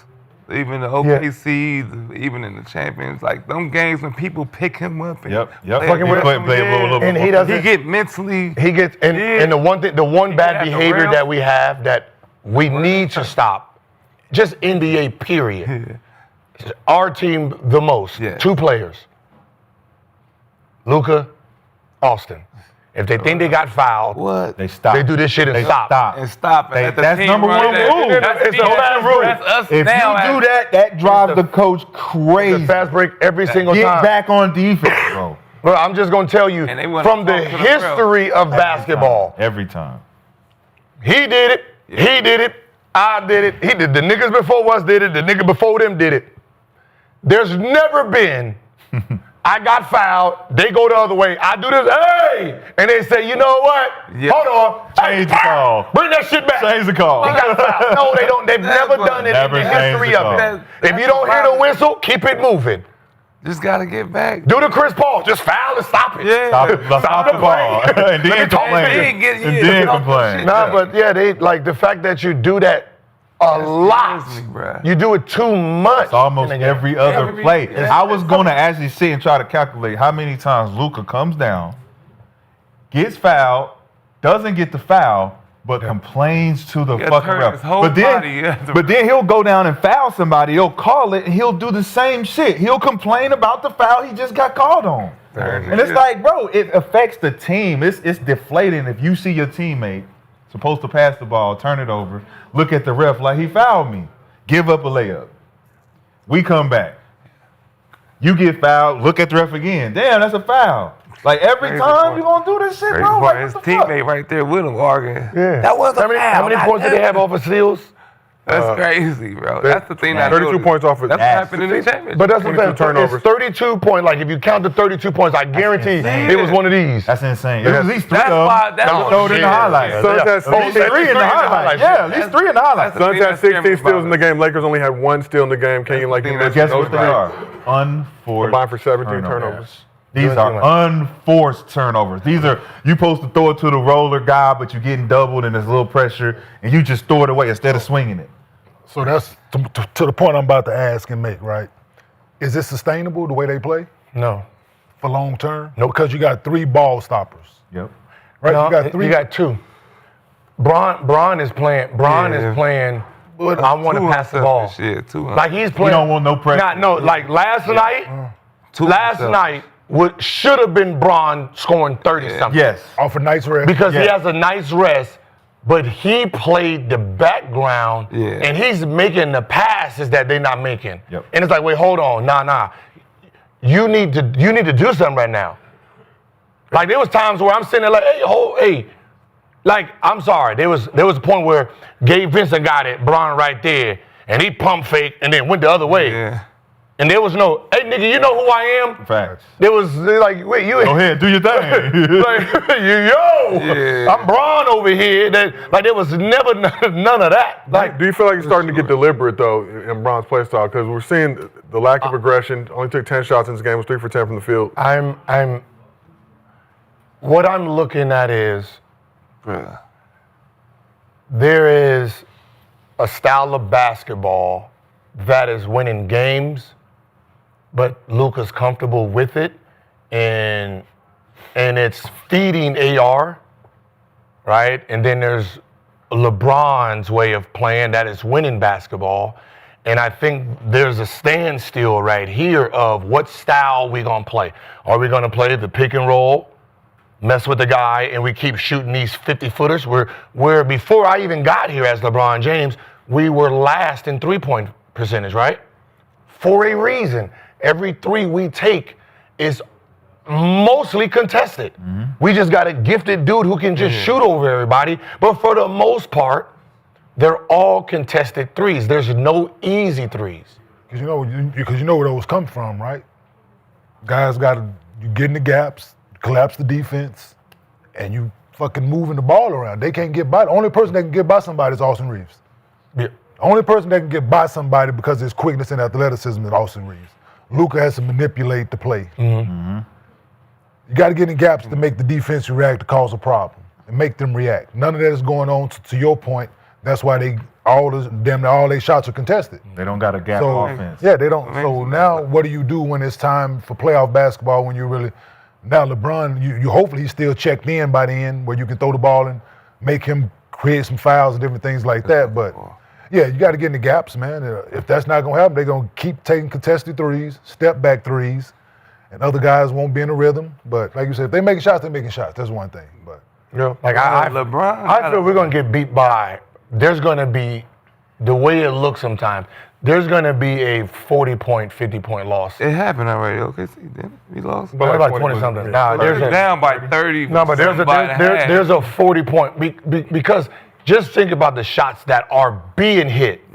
We're sitting there like, whoa! Like, when you got to do that, then you know the effort it took to make that shot, we excited about it. It's not just, okay, you come down, wide open three. No, we sitting there like, whoa, whoa, whoa. When you have those bad shooting nights, both of you two, that shooting is wild. When y'all have bad shooting nights, we're blown the fuck out by a lot. And it's looked great the past few games with both of them going over 30 points each, but obviously this it's just a little bit different. 6'10". Lucas still had 38 in the game, though. O'Neal dumbass down to the post. Yeah. Rui? No, LeBron. He got O'Neal guarding. He's sitting 6'10". And he's sitting there. Yeah. Passing. We talked about LeBron. Easy one, bro. LeBron appearing a little standoffish. We've also talked about Dillon Brooks and LeBron's documented history of beef. With Brooks embracing the villain role since his time with the Grizzlies and taking pride in trying to poke the bear. The poking continued Monday with Brooks seizing the opportunity for some elder abuse. Let's take a look at some of the things that went down. So Brooks was chirping at LeBron throughout the game, added fuel to the fire by mocking LeBron's shoulder shrug celly after a dunk in the first half. You see the exaggerated shoulder shrug celly. And then with under a minute in the third quarter, LeBron was standing near the Suns bench exchanging words as J.J. Redick tried to get his attention repeatedly. LeBron continued his exchange with Redick calling a timeout to try to calm things down. LeBron kept engaging with the Suns for a few more moments, even after cameras cut to commercial break. See him say a few things to Dillon Brooks as well, right before they hit that commercial. And like I said, this continued into the break. His teammates had to come over. You see it. I don't know what it's all means. And after Bronny came up with a defensive stop on Dillon Brooks, forcing him to travel with some elite garbage time defense, LeBron was spotted on the bench giving a thumbs down, seemingly aimed at Dillon Brooks. After the game, Brooks had this to say about continuing to poke the bear that is LeBron James. I'm a competitor, man. I don't really like the smiling and the giggling and all that. So just letting them know that, I'm here and I'm still rising. Was it so he took offense to you talking to him, or because he hung around? Always. He likes people that to bow down. I don't bow down, so that either entices him or it aggravates him, either or. Tyson more aggravating. I ain't seen change like that since the early 2000s. The big initials. And the first Dog, we ain't seen the big initials since early 2000s. Damn, Dillon. All he just needed is just a long one. Put it back. Yeah, Put it back to the navel. Yeah, You good. you win. Throwback. Absolutely. Put it back to the navel. Okay, Dillon. So I took all of them. I had that. I took all of them out of that motherfucker and put it in a watch. Oh, you did? Took all. I was like, who the fuck is? Why is it still in my jewelry drawer? Like, why? Like, why the fuck? You had the KM? Yeah, big motherfucker. Yeah, fucking big son bitch. Like, it makes it hard to creep. No, it was a funny scene. Like, everybody had their yeah, initials, man. everybody had it. Like nigga don't know their name. Like, nigga don't know you. No, I gotta let you know. Nigga, From KM, business, though, nigga. like, oh, Kenyon's coming. KM. Oh, that's Kenyon Martin. But, Shai, what do you think about Dillon Brooks not bowing down to LeBron? What do I think about it? His comments he just made post-game. He's not with the laughing and giggling. He's still rising. I don't think true competitors are, man. I think when you really just out here to compete, man. Give a fuck who you are. Give a fuck about what you done. Do it now. Do it tonight. And I walk off this court, I give you the thumbs up. Way to play. Way to hoop. Good bump. Next game. But I think that's what the league has become. It's become a place where if you're not praising, you hating. And if you hating, we don't want to talk to you because you ain't bowing down, you ain't kissing the ring, you ain't doing all that shit. It goes back to guys like Lance Stevenson, guys who made a staple of just being hard-nosed guys. Steven Jackson, Ron Artest, Tayshaun Prince's, where it's just like, I'm here to compete. I ain't here to say nothing, do nothing, smile, nothing. I'm just here to hoop. And I think that Dillon is keeping that alive. I think a lot of other players should adapt that, especially when it comes to like talking shit and doing it in a controlled manner where you just got to show up and compete. Not trying to disrespect you. I'm just letting you know that shit ain't flying tonight. You got to do something else, bro. And I'm coming at you. Full steam ahead. And you got to stop my shit. So you got, like Gil was saying, he now turned into a two-way player that can show up and talk shit and stop your ass at the same time. It's a different type of league at that point. If other players adapted to what he's doing, I think it makes it exciting when you see a player show up, rise to the occasion while talking shit. To me, it makes it exciting, but LeBron put all them people to bed too, though. At the same time, there's one point Dillon Brooks was down there out the league because of LeBron, what he did to him. So you can't say that. And another thing I hate is when people come at people, and LeBron 40 years old, man. Pick on somebody else, bro. All seen this. You finally got a victory over him. You get it, man. But he's 40 now. Everybody that did this to LeBron on his way up to this point. You pick on who you in front of, bro. Get your ass on the bench if you don't want me talking about shit. Shai. Don't pick on that man. Pick on somebody your age. Talk shit to Luka out there. He was. He was. You really picking on this man every game. He had 33 last night. 33? And a win. It's probably his career high, though. Probably. Shit. He'll take it. Yeah, that's how you nod. Oh yeah, no, he got the right mentality, man. From 9 to 99, blind, cripple, or crazy, you can get it. Like he not deviating in his approach, and I fuck with it. You know what I'm saying? All the little extra shit, I can, but I get that's him. That's part of it. That's the LeBron shoulder shrug thing. Yeah, all of that. I get it, but yeah, he coming to compete, right? Each and every spot he's been in, he's coming to compete. I guess the word was they tried to use him as a scapegoat, however things went in Memphis. As we can see, he wasn't the problem. You need somebody like that that's going to compete, hold other guys accountable. His teammates seem to love him. They feed off of what he brings. He brings a winning mentality, a winning attitude, and every locker room can use that.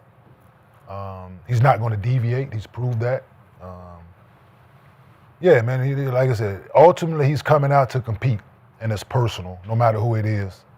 And to Shad's point, if we had more people who in our league that approached it that way nightly, it'll be a better product. That's why the NFL is When a do we better talk about product. Brooks?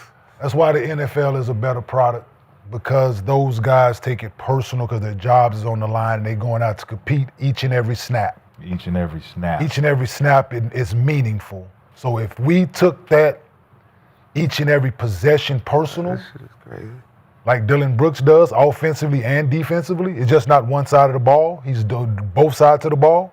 It'd be a better product if more guys took it that way. I ain't saying it's 100% in the NFL, but that number is high. That guys take each and every possession personal, and yeah, you trying to get the best of me, and it's man shit at that point, right? I'm not gonna back down or deviate as a man first and foremost. I got pride, and I got to go look at myself in the mirror. So, What was the part last year what you talking about? when he was in Houston? He had it. Did he? That's what I'm saying. Why not? He don't deviate. He take his L's. He don't He deviate. take his L's. Where's his interview Right? from the last time Man. we heard about him in For Memphis real.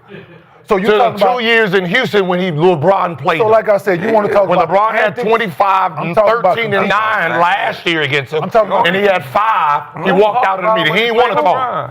See, that, So y'all once gotta again, remember y'all that's the bring thing. up- Running shit. That's So the did he pride. not That's the show up pride to he's the- talking about. I don't know That's the what pride he he's did. talking about. LeBron has more points. So Gil, LeBron has more 25, points. 13, and 9. LeBron has more points than everybody in the history of playing fucking basketball. last year. Yes. Last year. Listen, LeBron has more points than anybody in the history of playing basketball. Yes, cool. That does not mean that Dillon Brooks don't show up to compete, bruh. You're trying to take his competitive nature away because you're talking about fucking points. I don't know about. I don't want to give fuck points. Hold on. It's competition. It's competition. Wait. I don't give a fuck how many points a nigga had, man. Wait, so if he tried to stop somebody, that man bust his ass. Cool, it And when happens. we went to go do this, he was gone. Cool. Now when he has That's word. now when he outplays That's them, word. now he's there to talk. Cool, And and like I said, I don't agree with the answer. What is Did you compete? hear what I said when I was making my statement about the I was answers? talking Brooks was the front one. Did you hear my statement when I said about the answers? I mean, everybody's saying Yeah, but the front runner. Yeah. Did you hear me when I said all the antics and all that shit? I can do without. Did you hear me say that? What is I'm talking about competing. front runner. Between the 94-50, nigga. I'm gonna When make the you ball work go for up. it. I'm gonna make you work for Everybody it. competes. Hey, you two gentlemen that play Everybody football. competes. That Did is you, just- your most competitive Everybody games, there's some competes. games where you didn't have a deflection but you went out to compete, right? Gerald, was there a game where you didn't have a tackle or a sack, but your competitive drive was up to this motherfucker? They ain't let you get nothing that night. You went out They ain't there, let you get motherfucker, nothing. nigga might have had 150 yards. 2 touchdowns on you. But you went out there, bitch, to compete though, right? You can look in the mirror. Change shit. I don't have no. No, I'm saying like you're praising him for competing and celebrate when he's winning, but when he get his I ass ain't busted, talking about he show- celebrating or What not is celebrating. I'm competing? talking about When you going get up, your ass when busted, the you ball still go competing. up, You still you go competing. out and play hard each and every possession. Like Dillon Brooks to just be. And what I've seen of Dillon Brooks, when the ball goes up, It don't matter. Memphis, Houston, Anywhere he at. the ball Oregon goes too. up, Oregon he too. plays hard. He's He going play to hard. compete. What does that Brother, nigga, that's what the question was. What to does me. that mean? So, Dillon Brooks what, is what, like it's a skill set. Playing hard. LeBron is. Everybody who guarded me was playing hard. I averaged 29. Everybody who's Now it's playing about Luka you. plays Once hard. again, it's about you. Everybody who's guarding Luka plays hard. How much is Luka average? We're talking about competition, bro. We're talking about competition. Ooh. I don't know what We're talking about You didn't competition. compete on the other side of the ball, either, nigga. I'm confused on So what you we're gave up talking 29. Listen, you scored 29. Let me ask you a How question. many did you give up? Let me ask you. How many did you give up? Hold on. You didn't compete on both sides of the When ball, you're so you talking- can't have this conversation with me. So You only play one side of the ball. I don't want to talk to you. You gotta compete. We talking about Dillon plays competition. defense, no I want to offense. talk to you. So Dillon plays defense, no offense. So you just praise So him for being what is the difference? Headed to You a two-way just- player. you just said Which way it. is it? Now. So the nigga averaging 22 now. Is he offense and defensive player or Hold on. not? We're talking about the person that's playing I hear right you. now. I hear you. So you didn't play both sides of the ball, so you can't talk to me. So defense make you. Wait, I don't- You can't talk. You want to talk about offense? We talk about offense. We talk about the totality of the game. Then we can talk. Offense- You didn't play defense, so you can't talk to me about playing both sides of the ball. Offense. don't make you- That's a different You conversation. no, it ain't. We're talking We're talking about about competing, bro. If you listen to my words instead of just I hear fucking you. arguing. I hear you talking. Yes. You saying I they don't said when the compete? niggas compete on both We sides talking of the about ball. Dillon You didn't say- Brooks Yes, I did, competes. nigga. I did And say nobody compete on both. Hold on. I did You say won. compete on both sides won. of the You ball. won, dog. Part of my statement was when I You originally won. You- said the nigga competes on both sides of the ball every time. he Every steps night, on the floor. every time he That's what the plays, fuck he I said, steps up and he nigga. competes. But nobody Every time, else that's does. what the fuck We're I not said. talking about everybody else. I ain't talking We're about talking about Dillon I'm talking Brooks. about Dillon Brooks. And I said if more niggas took that approach It would be a better product. They don't compete then. When I said when more niggas took that approach, you balled your face up. So if more people therefore, if more niggas took the approach on playing both sides of the Brooks ball, compete. like Dillon Brooks, Anthony Edwards, most fucking other guys took that same approach, the league would be a much better product, nigga. Like, so you didn't play both sides of the ball, so you can't talk to me about that. Everybody in the NBA be like Dillon Brooks. So on that note, go out and compete. Good place for us to wrap up today. Make sure you stick around for an all-new episode of the Arena Gridiron coming up next. They're going to talk about the Monday night game. Got a lot of other things to discuss. You want to talk about points, Gilbert? I can give 2 fucks about how many points them niggas score. I don't give a fuck how many points niggas score, Gil. I can give 2 fucks if you go out and compete. And you bust a nigga ass. I heard your point. But you want to talk. Hear my point. They heard Gilbert Brooks going You've been talking for fucking 15 minutes. You've been talking for 15 minutes. Go ahead. You've been talking for 15 straight minutes.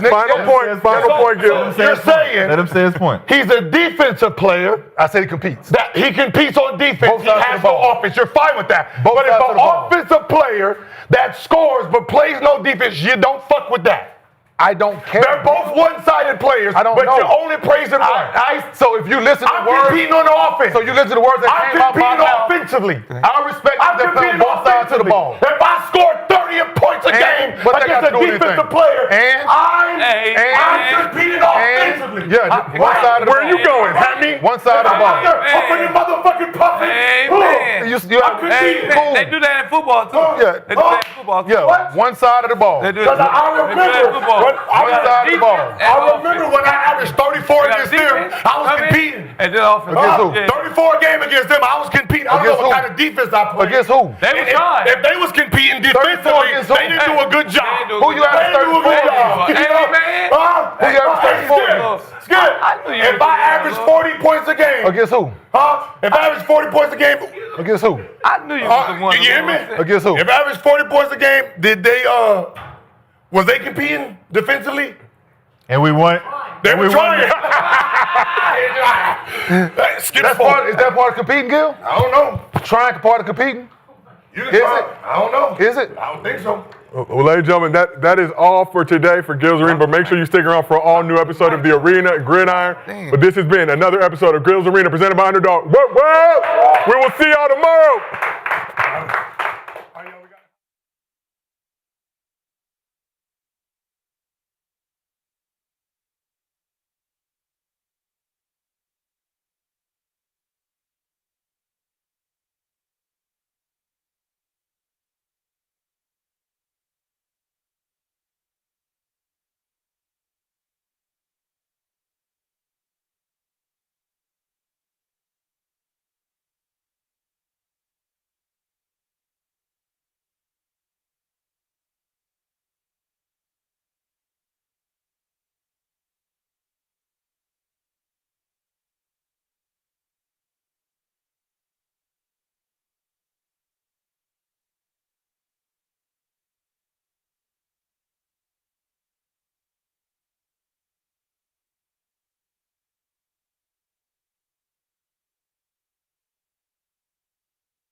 You are now in the arena. Welcome to Gridiron, presented by Underdog. Whoa, whoa. Tuesdays are so fun because we get to watch the basketball boys for about an hour before we get on, and they are absolutely hilarious. But now we got to talk a little football. So I got my boys with me, one of the most prolific figures in the history of sports media, Skip Bayless.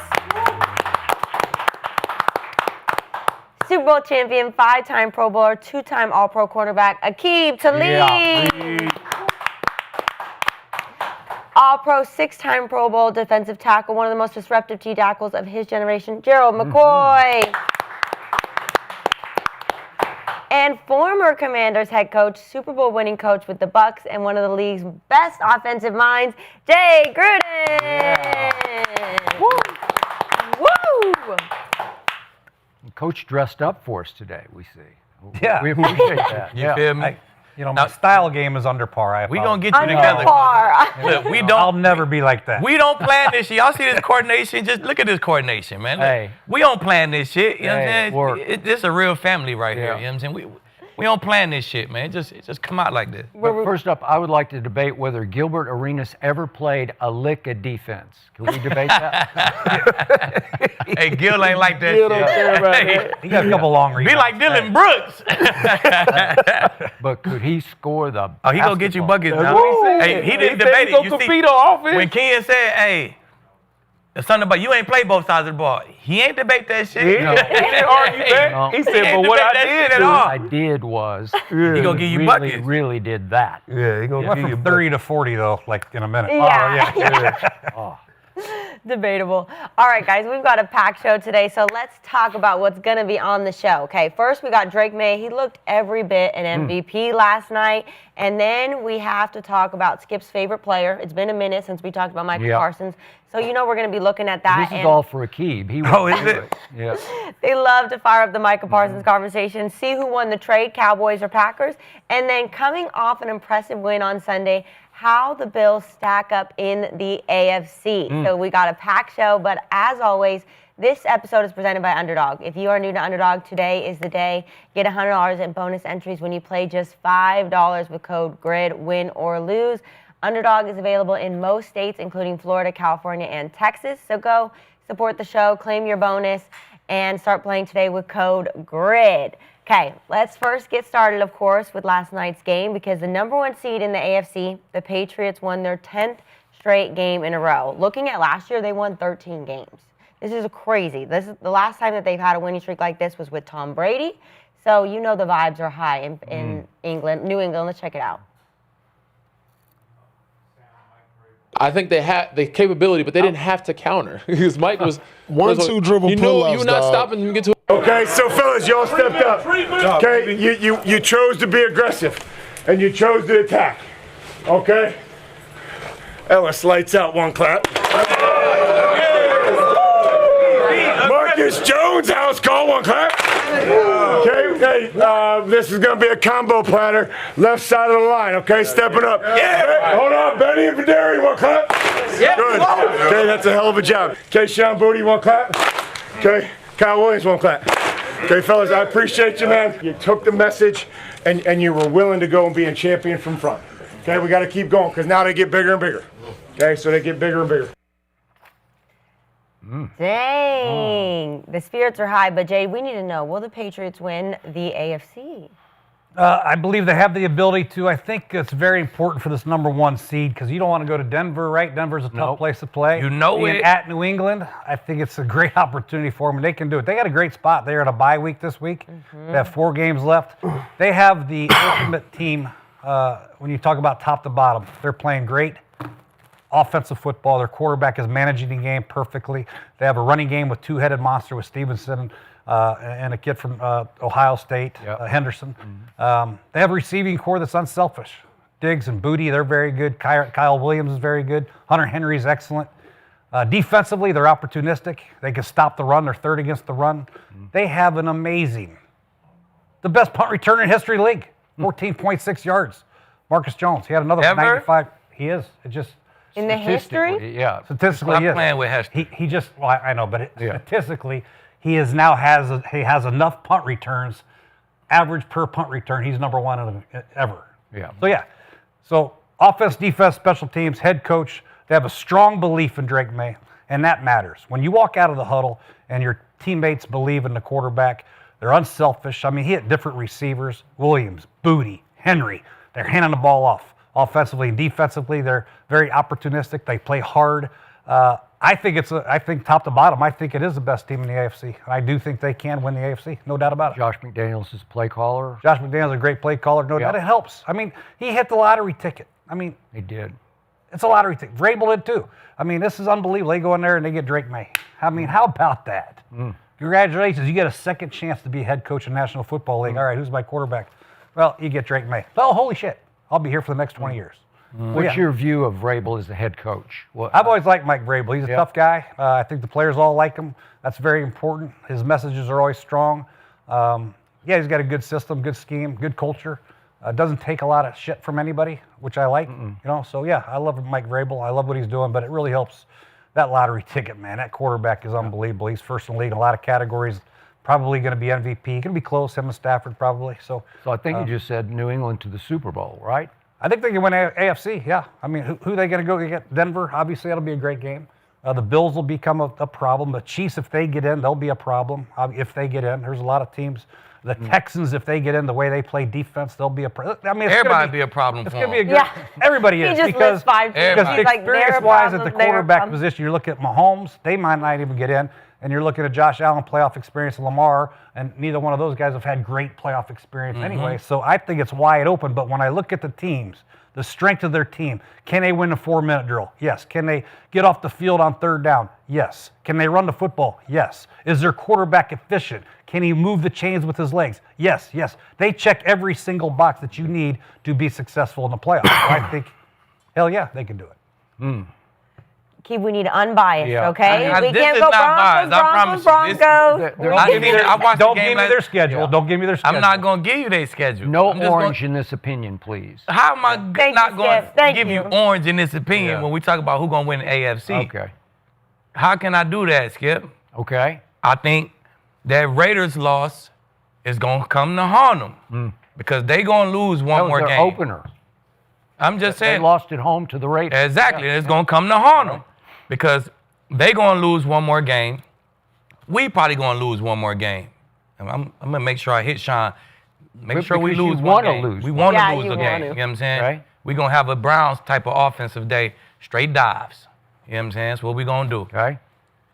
And we're going to have the same record as them, but we got the better record versus a common opponent. So we going to be the number 1 seed. They going to be the number 2 seed. They going to have to pull up to Denver. Tough place to play. I like our defense to be able to handle their offense. You know what I'm saying? I like Bo to be Bo in the 4th. I like us in that matchup in Denver. If we got to go to New England, they might take it. You got to win a playoff game first. You're either might have to play damn Buffalo or Kansas City. They do too. They might have to play Buffalo or Kansas City before, because we're going to be the number 1 seed. They're going to be the number 2 seed. So they have to see Buffalo. Hopefully they put Buffalo out for us. There you go. You know what I'm saying? So we don't have to play Buffalo. Patriots going to put them out for us. Whoever went out of that game, they going to have to pull up on us. You know what I'm saying? I like us at home versus all them motherfuckers. Anyway, so, Skip, it's not biased, Skip. Okay. It's just what I think going to happen. You know what I'm saying? I think the Broncos going to get the number 1 seed, 2 wins, and we in. I think you just admitted if you don't have the number 1 seed, you ain't going to the Super Bowl. It's going to be tough. It's going to be tough. It's tough to go win on the road in the playoffs. Well, you always say New England is tougher than people It's very think. tough. You see how fast they got on the Giants? No, it's the Giants, but they got on their ass like that. Got on. It was like they had a Joe the energy. They was fucking hitting last night. I don't know if I seen New England hit like that. Yeah. It's that home field in the cold. The later it get in New England, the more that crowd get cranked up, the more that shit is energized. They did the red fireworks at the beginning. I said, oh shit, they finna get on their ass, man. I felt that before, you know. I felt the energy from the bar watching the motherfucking game, Skip. So, hey man, it's a tough place to play. And the hitting they did last night, they was dropping boys left and right. Yeah. Hey man, that shit was Mike Vrabel was written all over that shit. So it was. I like them. I like New England at home, but they'll drop a game to the Ravens, maybe the Bills. They're gonna lose one of those. No. Maybe. They're pretty good. If they don't, they're gonna win if they win out from here, that'd be the worst thing they ever can do. You know what I'm saying? So that'd be even better. Go on fucking win out. Shit, if y'all win out, that means we got to win out. We'll take the number 1 seed, and hey, we'll see. Okay. I think either way, the biggest threat to New England is Denver, because Buffalo, Josh Allen, he can go win you a game, but you know, like, they O-line is banged up. They ain't really got no weapons. Yeah, whatever. He can go win you a lot of games. He's won a lot of games. You love Josh Allen. He loves Josh Allen. Yeah, Don't but do him I mean, like that. He can go win you a game. He can go win you a game when his team is intact. His team is not intact. You watched that game I watched on Sunday when they handed it off. They ran to it 58 times. You gotta love it. Yeah, they just. I mean, they set a record rushing. If it works, keep running it. If the Chiefs get in, obviously they're a threat. Nobody really knows about. Houston is very slept on. That defense. I agree. Yep. I agree. That defense. If Houston get in the playoffs, that defense can be a problem. Oh, they getting in. But I think the biggest threat to the AFC is Denver. Because of this, Drake May is playing great in the regular season. Bo Nix has played a playoff game. He knows what he didn't do right, what he needs to fix. We have not seen Drake May in the playoffs. It's a completely different level of football. Aqib would tell you.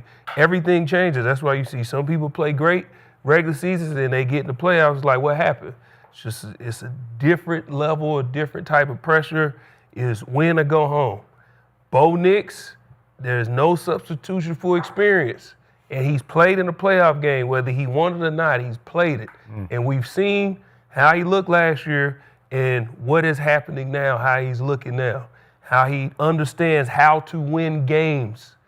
You have to learn that. That is not something he had to learn that, and we're seeing it game after game after game. This team is finding ways to win these games. So the separation is the fact that the Denver Broncos and this group has been there, opposed to the Patriots who haven't. Can the Patriots win it? Yes, but I just believe the Denver Broncos are the biggest threat to them. They're undefeated at home, and they got 3 more home games. I believe they're going to lose at Arrowhead. They're going to lose at Kent. That's going to be the loss they have, and then they're going to ride it to the playoffs with momentum. It's going to be tough to beat Denver. Did he buy you dinner last night? Did it come I'm like, are you spending too much time with Lee? I'm just looking across the landscape of who's the threat in the AFC. Skip, we know you don't fuck with Denver, Skip. We know you don't fuck with Denver like that. It's cool. I mean, the Colts, their quarterback leg is broke. They backup is weak. Like, Drake May get sacked a lot too. That's what I'm saying. You know what I'm saying? He gets sacked a lot. Y'all trust Trevor Lawrence? Drake May get sacked a lot. No. We lead the league so in that means sacks. it's Houston's defense with their experience. Okay. I'm with you guys. I think you're right. The Texans are. I like that matchup though. Skip, look, Drake May gets sacked a lot, right? He does. We lead the league in sacks. Like Bo don't get sacked. Okay. Well, let me go because I'm more with you than you think I am. There we go, on this Skip. one. The question is New England going to win the AFC? I am not going to overreact to what I just saw against what's left of a football team whose kicker stuck his foot in the ground and didn't even get it back to the football on a field goal attempt, something I've never seen in my life. I don't know if you've ever seen that before. That punter had a rough first few plays. His first punt, he hit a line drive to the best punt returner. Okay, I was talking about he took it back 90. The second one hit another line drive right back to him, and then he drops the snap and gets it up late. Okay, but those are rough 3 plays for the punter. But you I'm talking about. think it was on the snap? The punter got that. That was a good snap, good hold. Nah, he said the kicker said the ball. He said he caught it in the ball move. That's why he stopped, because the ball when the ball shifted. But no, go look at it. I'm blaming the holder. I'm not with blaming you, the kicker. holder. I watched a lot of slow motion. It was not the holder. It was not the His holder. foot was in the ground. He just stuck his. You've hit fat golf shots, but the ball moves, right? You get at least you get the club back to the golf ball, right? He stuck his. I've never seen that before. He stuck his foot in the ground and was done. What? Even if the ball's moving, you kick the thing. Yeah. Just kick that motherfucker, then get on him like, bro, you moving the ball. And he used to be pretty good when he was a Falcon. Remember, he made some big kicks. Then he missed one against Baker in the opener, and they cut him. Got him and fired. here he is, and maybe they're going to cut him now because these kickers, once they go south, you just can't fix them, right? All right, so that's what's left of the New York Football Giants. But look, Drake May, they've won 10 in a row, and I look at the odds. He is a heavy favorite to win MVP. God bless him. You can have that because that doesn't count in the postseason. And in the postseason, as great as Vrabel has been this year, and he's been like all-time great. He inherited this quarterback. I got that. But to flip that culture in a heartbeat and make them look like a real live contending football team is impressive. It's Coach of the Year impressive to me. But he can't play quarterback in a playoff game. And this kid is going to get thrown into a fire I don't think he's ready for. Even if it's in Foxborough, it's going to be a hot fire on a really cold day or night. And in any of these teams, Josh Allen will go beat Drake May in a playoff game. He just will. Bo Nix will beat Drake May in a playoff game, even though Josh Allen got Bo Nix last year. But it'll be the flip of that. And do not count out Joe Burrow yet. He ain't dead yet. And if he winds up in Foxborough, my money's going to be on Joe Burrow. He can go there. I mean, they almost Joe can go with there. Flacco. If And Joe Flacco gets had to that crazy Foxborough, turnover. he winning that game. Yeah. He win that game. Game over. And that's nothing against what they've accomplished because they lost to the Raiders, then they lost to the Steelers, and we see what the Steelers have turned into. That was weeks 1 and 3. At home, they lost to those two teams. And then you want to talk about flipping the switch. So they reel off 10 in a row. You can question some of the quality of the competition, but they beat who was in front of them every single week in a row.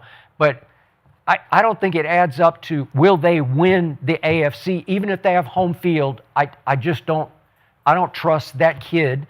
And I know he's kind of gee whiz, aw shucks, kind of Brady-esque, I guess, but he's humble maybe to a fault.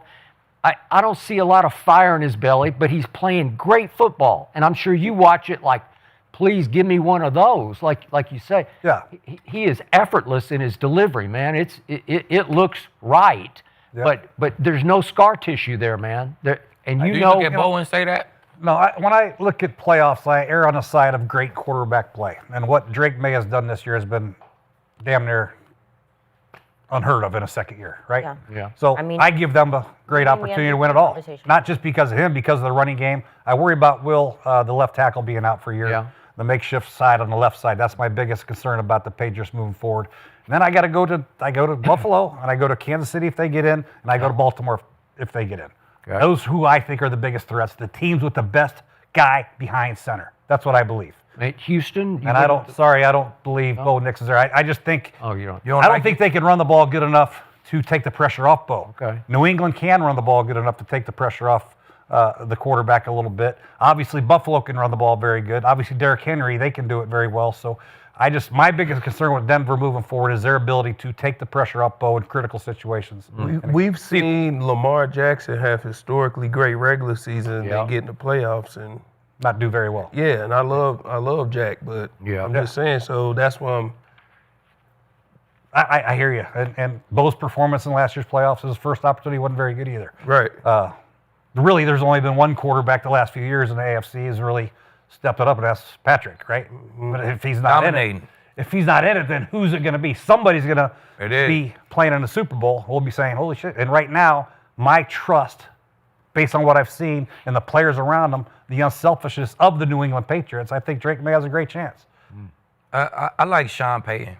I think he just going, if we can't run the ball as good as we want to run the ball, what do? He throw hella little swing, them runs, right? Yeah, he does a great job. He's one of the best Reggie screen Bush, coaches. he created the Reggie Bush screen. You know what I'm saying? A little swing with a lineman out there. I've been in the league. You probably been a little bit longer than me. Yeah. But I ain't seen no shit like that until Reggie Bush and Sean. So we do that. If you took all the yards we get off the little swing screens and the little quick check downs with somebody out there to block, those are run plays. You know what I'm saying? That's another 40 yards every game for us. That's run yards. You know what I'm saying? So kudos to Sean, man. We ain't getting between the tackles. Like, get it out here. It looked like a pass. Bo get the passing yards for it, but those ain't shit but runs. You know what I'm saying? So I thought you had a dominant defense till you went into Washington and Marcus Mariota just carved y'all out. But what we do? What dominant defenses do? What they do? They have a guy jump a 50-inch vertical and bat a ball down on Hey, they win the game when they got to. I mean, man. Benito, That's how what a high is your dominant vertical, defense for do. God's sakes? I want to see the combine. So ain't result. nobody came out and got at Houston defense. Because we damn sure drove down the fourth quarter and gave them a bucket and they lost. That's what we did. That's what a dominant defense, it's not who's number one in the stats. Who the fuck gonna make this play in the fourth, Kinsey? Who gonna make this play in the fourth and win us the game? Is it Houston? No, because the Broncos drove down and got a bucket. It's the Broncos. Every fourth quarter, that defense is the one who make the play in the fourth. That's the defense I'm going with right there. Okay, I'm going to ask Coach, if he were coaching the Commanders and it's the play of the night, it's the play of the game, you're going to go for 2 to win the game, do you leave Nick Benito unblocked? Is that how you're going to do it? Is that the idea? It was a 5-man protection. They brought one too many for the offensive line to block out, so the left tackle has to make a decision, and you want to protect the A and B gap. So he stepped down and blocked the B gap blitzer, which means you're going to be one short. You know what I mean? So if you one short, what's the plan then? You expecting that DN to do what? We got to throw it around him or throw it over the top of him.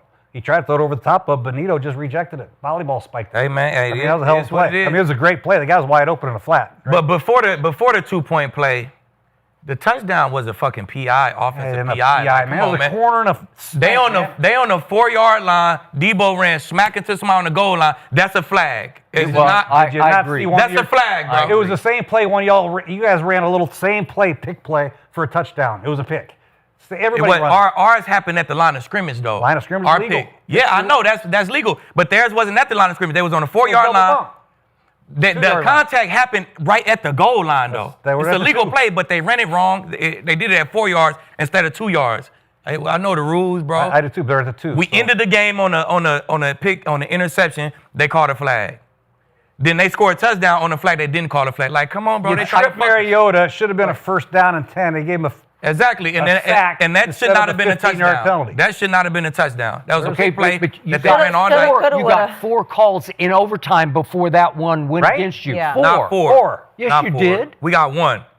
The tripping. The trip. He hit him with his hand. Hit him with his hand and his foot. The motion on McLaurin. He ain't get sacked. Okay. The intentional 1,000 grounding and snapped the ball. He needed he was this close. Was that grounding? No, that wasn't. That was grounding. He threw the ball 50 yards and the receiver at 10 yards. Right, Skip? They recovered from all of this. So that happened, and then they made a play. They still went down and scored. Yeah. And they should have called the offensive pass interference. If you make a play after something like that, then I erase it because they made a play. It'd be different if that happened. If they lost the game because of that. Like, they kept making plays. So you can't keep saying what they did if they keep making plays afterwards. That was offensive pass interference. I know that for sure. Hell no. It wasn't? 4 yards? Come on, man. You can't make contact at the goal line. He's running around. He's running corners. It's not his fault. Debo big ass was not running You got to corner avoid route. that. If you're the corner, you got to avoid that. You didn't go underneath that. All right, guys. The chat. You know what? It was they did give up 419 yards. Real quick before you do the chat.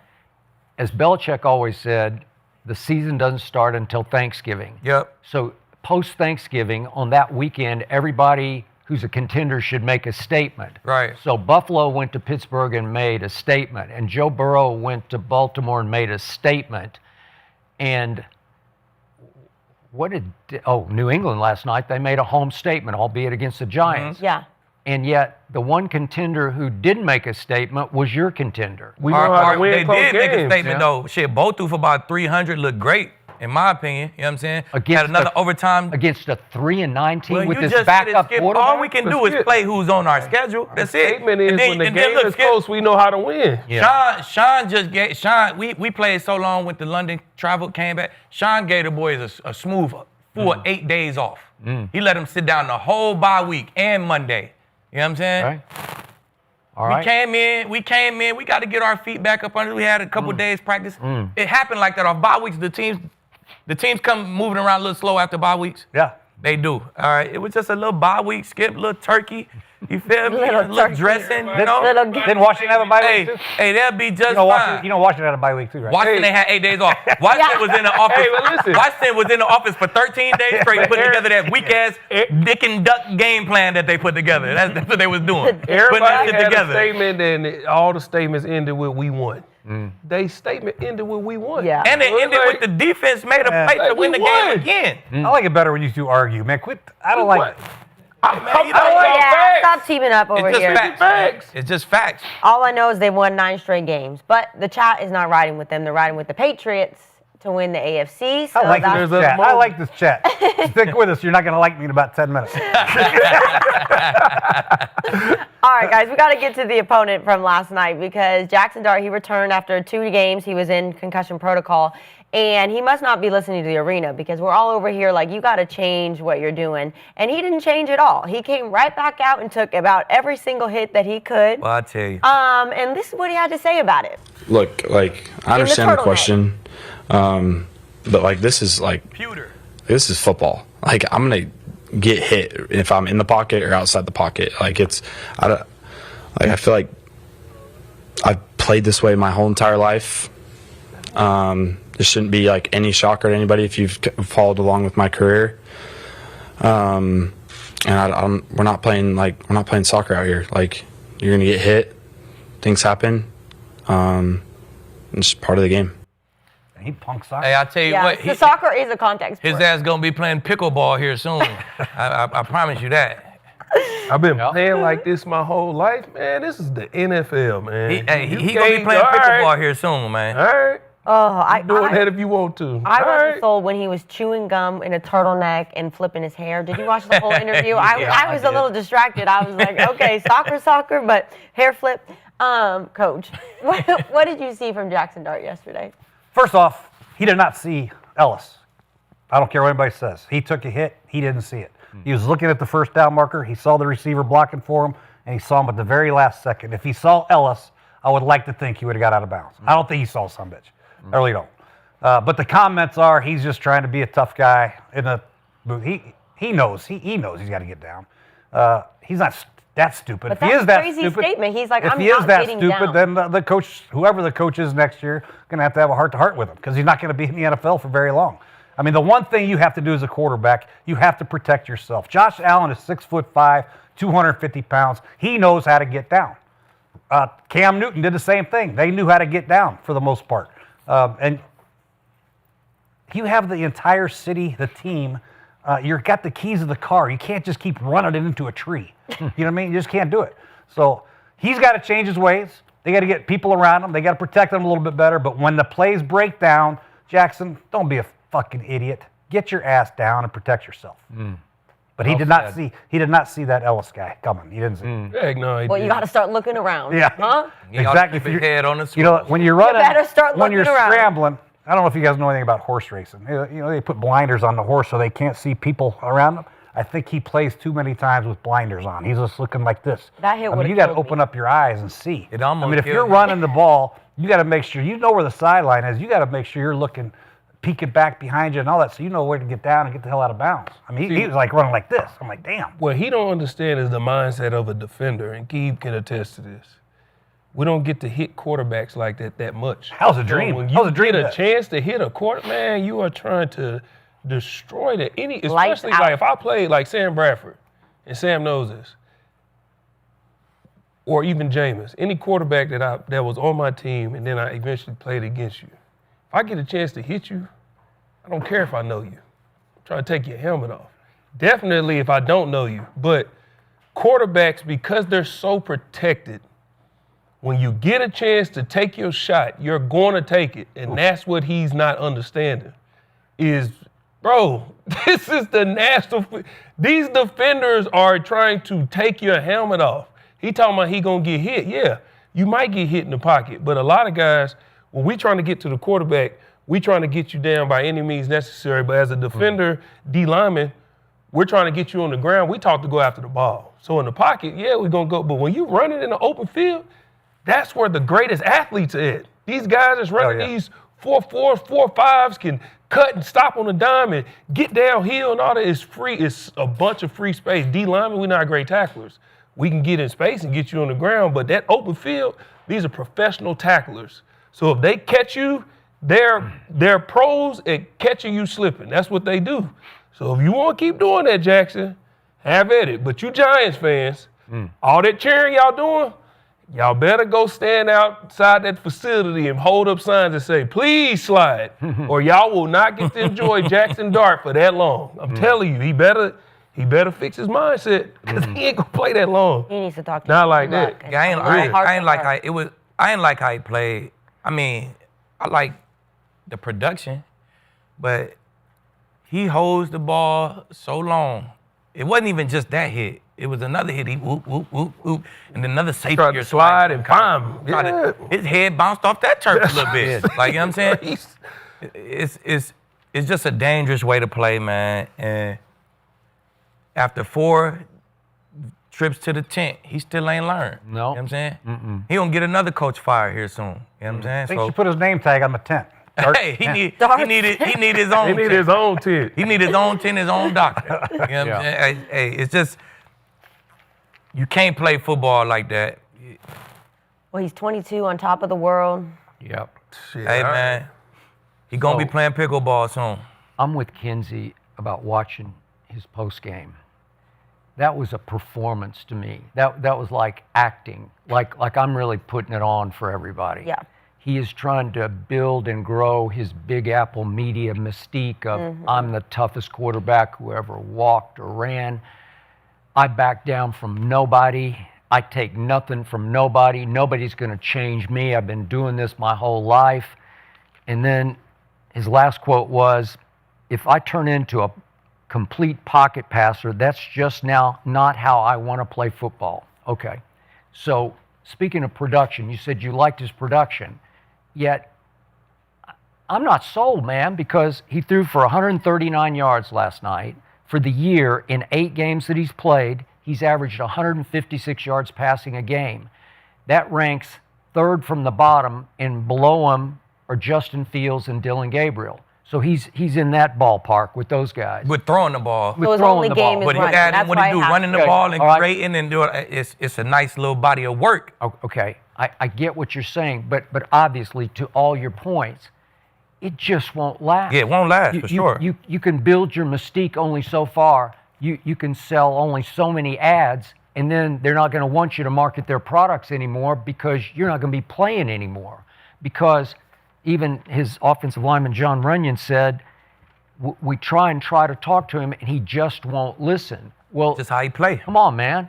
Like Christian Ellis, how many times in his life has he gotten to run full speed and hit a quarterback as hard as he can hit him without hitting him in the head? He body shot him, just body to body. That was a full speed whammo shot that, he's probably dreamed of, and he may never get that again because nobody else is going to allow it. And the sort of the sad truth of the game is, which drives me a little crazy sometimes, is it's rigged for the quarterback to protect himself because they have to. They're the show. Right. So you can actually, the rule says that you can just, as you approach all those great tacklers, you can leave your feet first. He was diving head first a lot of times, but you can go feet first, and as soon as you touch, you're down. And they can't even barely touch you. They have to pull completely up, right? That's how the game is played. So theoretically, if you're really smart about it, you're never going to really get hit as a quarterback unless somebody just completely cheap shots you. Like Aaron Rodgers. Yeah. You might get hit like that. You just come from the back. You don't see him. Bosa type hit. Yeah. Take those. Yeah, but in his prime, he didn't get hit that much because he was much quicker. He just lost he doesn't have that first step anymore. Yeah. But, man, this is a kid. Listen, whoever the head coach is going to be, or maybe all the way to Mr. Mara at the top, somebody needs to sit him down and say, you're very valuable to us. Because I know your brother really likes it, and a lot of people really like the potential of it, but your brother told him that in the beginning of the season. It went viral on social media, in September. The O-lineman just said they talk to him all the time about it. But that's just how he played. Yeah. If that's his style of play, he don't want to throw nothing out there break. He got to hold it, move around a little bit, let you create something, and then get it downfield. Yeah. That's where all his big plays come from. When he look his best, he's doing that. So that was my point at the beginning of the season, bro. Like, hey, this style of play is just too dangerous. It ain't going to hold up. And if you watch him last night, he tried to sit in the pocket. He tried to sit there. One, they obviously don't have the weapons. He tried to sit there, but I'll give him his credit. He has a great feel in the pocket. He knows how to find step up lane. The problem is when you get in the open field.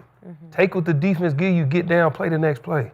Yeah. You know what I'm saying? Like, the greatest of all time, Tom Brady, he took with he will nickel and dime you all the way down the field. He don't care about he'll get explosive if it's there. Yeah. What made Tom Brady great, he'll take what the defense give you, and he's going to do that all the way down the field. It's just, it's not always, I got to make a play, I got to make it. Take what the defense give you. Yeah. That's going to create an explosive for you. Kind of like what Mariota did. He nickel and dime. Our middle linebacker safeties started to come up, then it started to be little holes in front of the safeties, you know what I'm saying? So that's going to create you explosive when you play that way. But a lot of quarterbacks just not patient enough, i.e. Jaxson Dart, to play that way, you know what I'm saying? And Coach, when I watch Jaxson, he have everything necessary to be a really good quarterback in this league for a long time. Is that what you see? Like, it's just the tools, everything he has? I actually compare Jaxson a lot to both. I think they're very similar. They're not great true pocket passers, but they're very explosive outside the pocket. They can do a lot of good things with their legs, keep drives alive. So it's hard for me to say, hey, just get down all the time, because some of his best plays this year has been, he had like a 35-yard touchdown run earlier in the year, and Bo's done the same thing. But Bo don't get hit, though. Yeah, he just didn't see that guy last night. Hopefully that was a fluke. What about the other 4? He probably saw those. That's what I'm saying. Hopefully he learned. Hopefully he learned. I say that too. Bo ain't gonna sit in that pocket. Bo gonna get on he gonna get outside. He gonna find something downfield. But Bo's smart. When you see him run, he don't get hit. He run out of bounds. He get down. He does. He don't get touched. You know what I'm saying? Yeah. All right, let's talk about another young quarterback, because we got to ask you about it. So Shedeur Sanders, he had his second start, and he is named the starter again for this weekend versus the Titans. So it's going to be Cam Ward versus Shedeur Sanders, which I know a lot of people are excited to see. But he's 1-1 to start the season after the loss versus the Niners. Are you encouraged or discouraged by Shedeur Sanders' performance? You guys all give him A+? Y'all give? No, we there was C's. C+. We got C's across the board. I think there was wear your jersey, your Shedeur jersey. there were 1B, everybody else yeah, and everybody else was C+. Damn. Skip gave him a C, and then like as you know how some teachers like their students, they changed it to a B. This young that has this, this is crazy how the people in the world have gravitated towards this situation. And if you say anything negative about this guy, go ahead. That's great. And now we're interested in my Titans whole versus thing is, Browns this you weekend. can't be discouraged by a guy in a second start. You can't really be discouraged. Now, your job as a coach, coordinator, quarterback coach, is to fix the things you can fix. The glaring things that I see wrong with Shedeur is his feet in the pocket are absolutely a train wreck. I mean, the reason why Jerry Jeudy got mad is not because he overthrew him. He missed them in the first window. He should have thrown it sooner, been ready to throw it. Jerry would have caught it, run out the back door for a touchdown. Now, Jerry shouldn't have done that. I got that. But anyway, that's why he was angry. His anticipation's not there. When he's asked to make a play with the concept, other than the touchdown pass, which was a great throw, great play, he struggles with where his eyes are, where his feet are. He had a dagger wide open. He threw the check down, overthrew it. He had Jerry Jeudy on a sail cut. He went right to the check down. So all the reasons you guys hated Dillon Gabriel because he went to the check down, we're seeing the same thing. So I don't know if they're caught like this or taught like this. I know they had some offensive line issues. Maybe he felt pressure, but his feet, his eyes are really a little scattered all over the place. Now when he throws the screens, he threw 6 halfback screens, a couple other screens, like 3 other checkdowns. So of his completions, 9 or 10 of them were within 2 yards of the line of scrimmage. He threw a naked flat, a naked hitch route for gain of 2. You know what I mean? I mean, he ain't had too many ops to throw down. Yeah, but what I'm saying is with ops that he did have, the one completion he got his arm hit, he made a terrible read on that. The first read, the tight end going across the face of the safety. It's cover 3. Everybody all goes special. That's number 1. If safety says no, you go right now. Bang! He waited, tried to hit the seam ball, stared him down. If his arm didn't get hit, that was a pick by the safety. You know what I mean? So I'm not discouraged by him. I just think they have a lot to do with his feet in the pocket, his eyes, and then obviously the situational play was awful. The short yardage play was awful. The special teams were awful. He wasn't in a lot of great 1st and 10, 2nd and 3 opportunities. They're trying to force the running game, which I understand with the young quarterback, but they got a lot of work to do with this kid. They do. Both kids, Dillon and Shedeur. And are you giving him a D? I'm not giving him a C. Shit. I'll give him a what's it called when it's ungraded? Incomplete. Incomplete. Let's give him an incomplete grade because there's a lot of work to do for the coordinator to get the. Everybody talks about the coaches and all this stuff. The coordinator needs to get to know the quarterback as well, what he likes, what he's good at, and what the receiving core is really not. They don't really have a lot of guys that can separate. That's a problem too. Tight end's a rookie. He's a good player. Offensive line's shaky at best, right? They do have an excellent running game, so it's incomplete. Let's let him keep playing and see what happens. But I like to see what he did last week, how he grew to week 2, and now let's see how he grows to week 3. You know what I'm saying? Let's continue to build blocks and see how he does. If some of these same things start to creep their ugly head with the feet in the pocket looking at the rush when there's no rush and he's missing people on time, on the rhythm of the play, then I'd start to concern. I've had a little concern. But let's give him another week. Who they got this week? Tennessee? Get it done against Tennessee. Yep. Yeah, that'll I feel like that's all pretty young easy. quarterbacks, though. Exactly. They're going to be shaky in the pocket. They're going to be... Jackson's shaky. Exactly. You know what I'm saying? That There's comes only with... been a couple quarterbacks in the history of the league that ain't shaky in their first year. One of them is C.J. Stroud. He was a stud. And the other one is... C.J. Stroud. And Jaden last year. Jaden. These two guys were like surgeons in their first year, which I've never seen it before. Right. It's very... So is Patrick Mahomes, he's still shaky in the pocket, right? He didn't play his first year. He played behind Alex I'm just Smith. saying, right now, as a vet, he's still shaky in the pocket, right? He's still like eyes and feet everywhere. He's like a calm, cool shaky, though. He's like a come get me shaky. I'm going to make you miss, and then boom, there's Travis. Exactly. So my point these is... guys are more like spastic shaky, like holy shit, there's a you know what I mean? Panic shaky. They're more panic stricken. I don't know. Mahomes is more poised. To me, Shedeur don't look panic shaky to me. You know what I'm saying? I don't think it's panic. He actually had great command of the offense, in my opinion. I think he's done a good job. There has been very few pre-snap penalties, which is excellent. Right? He ain't turned the ball over. Didn't turn the ball. He did take 3 sacks. Two really. 1 sack was 4th and 19. They drop everybody. He like shit. But that was a gain of 5. That was, but the one in the end zone where he held the ball, scrambled outside, and they got the tripping call. That was not a very good rep. He had 2 guys wide open. He had a little out route with a shallow cross chasing it. He held it and then scrambled out. That was a bad rep. But I thought he took two bad sacks. I thought the third one. Yeah, the one where they're in field goal range already, he took a sack. That was bad. That wasn't very good. That was number 2. I mean, that happens though. So let's just incomplete. But he's Dillon got Gabriel, talent. There's he no don't doubt. look shaky in the pocket. He real calm, but it's... There just hasn't been a lot of production. Downfield. It's very, very calm. He came in for one play. He came in one play through the flat. He almost threw it. He almost threw it. Pick and no check down. I know. Like, I mean, right. I'm with you. Football hard, man. I like it. Young guy. I like him.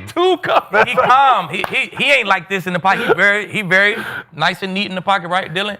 Yeah. But it's just not there. So I don't know. I like it, man. I like it. You give Shedeur Josh McDaniels, he'd be fucking clocking. Agreed. He'd be clocking. Well, I just not go that. The thing, well, the thing is, Josh bro, McDaniels had other quarterbacks who weren't very good, and he wasn't a very good coordinator. He's been on. Oh. I mean, a head coach. He wasn't a good head coach. What you mean? He wasn't. He was. I'm just saying. saying. He had Tebow. Tebow was in the playoffs. Yeah. I'm just saying. That wasn't Josh. That wasn't Josh? No. He came after that? But Josh got fired before Tebow even started playing. But whatever. You want to go? Yeah, I'm not encouraged. I won't be discouraged until I see some consistency, or encouraged until I see some consistency. Like, even Jaden Daniels, people was always top 10 quarterback. How's he top 10 quarterback? He played 1 year. Like, a lot of people rank or put people in certain spots without some consistency. It's entirely too difficult to be good in this league consistently. So when I'm looking at Shedeur, I'm looking at his intangibles and the things. If I'm looking at him as a player, does he have what's necessary to be a good NFL quarterback? And he does. He has the arm strength. Agreed. That a lot of people say he didn't have. We seen it. He checked that box. Where? Huh? What? His arm strength? Yeah. When he rolled out versus that one long versus best Vegas throw of the year. Okay. That takes arm strength, right? Because he was falling. He's had a couple other flutterers now. Yeah, but That ain't I'm nothing to do with saying his arm strength, though, right? what arm strength versus accuracy is. I'm talking about the arm. They said his arm. I'd rather have the accuracy, which Yeah, I I'm think he saying, has. look, I think He does. So- And by the way, real quick, Sorry. the overthrow of Judy on the third play, that was into a 40-mile-an-hour gust. He ripped that ball like it was 5 yards too far, straight into that wind. I'm telling you, It was into the wind or yes, with the wind? no, that it was a great into it. spiral, 10 yards over his head. Yeah. If you'd have thrown it sooner, he would only have to throw it Okay, like 8 I yards. understand that, but once he okay, I got it. Well, he's Anyway, got to I got get it. some reps. All right, go ahead. Yeah, no, and I'm just saying, like, we know he has the pedigree. He's got the toughness. Not afraid of the moment, not afraid of lights. That's what you need as your quarterback. We know he could be a leader. We see by the way his team has rallied around him, the energy he's given these guys. People talk about his athleticism. He's not overly athletic, but he's mobile. He is mobile. So he have everything necessary to be good, but we haven't seen enough to be discouraged or encouraged. Let him play some football first. That's how I feel about Dillon. That's why I'm like, let him play football first. Then you see Dillon, it's like, the more we seeing it, it's just like his arm ain't really that mobile, not really just. And then you start seeing little things. He kind of looked like he's afraid of the moment, and you start, I don't know. That's not how Shedeur looks. No. So if you got all this, just like how I said about Philly's offense. Yeah. I'm not worried about Philly's offense because you got the pieces. And at any moment, this can happen.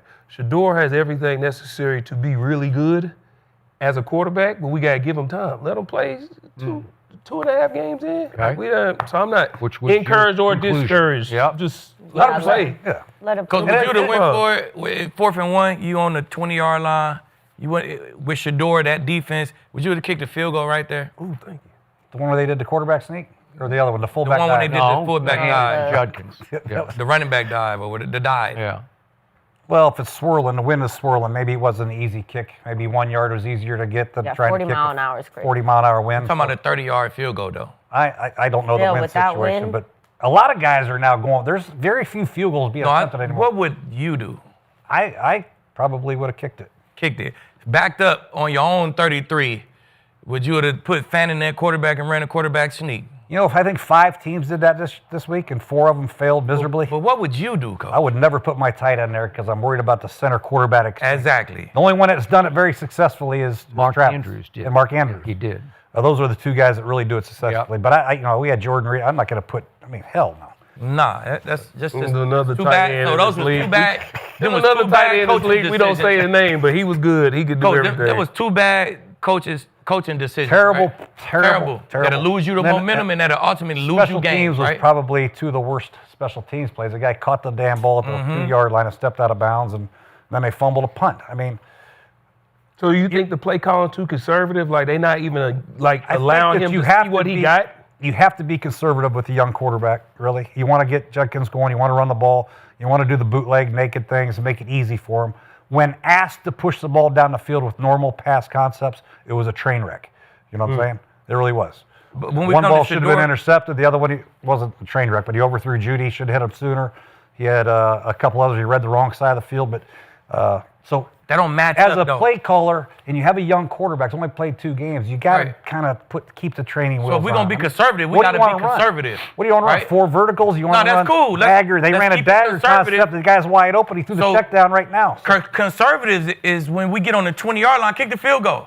We got good defense. Conservative is when we backed up on our own 33, punt the fucking ball. Let Myles Garrett go play. That's conservative. Your coaching actions got to match with the plays you're calling. Take the points, man. Take Your the points, defense punt is the playing ball. good. You got a good defense. So that's where they lost the momentum of the game at. So I don't- agree. I don't think it was Shedeur and not being accurate. Oh, no, I'm that not ain't blaming lose you the no, game. I'm not blaming Shedeur on the game. I ain't say Hell it no. was. I'm just saying. They had some horrible situation plays, and the special teams were terrible.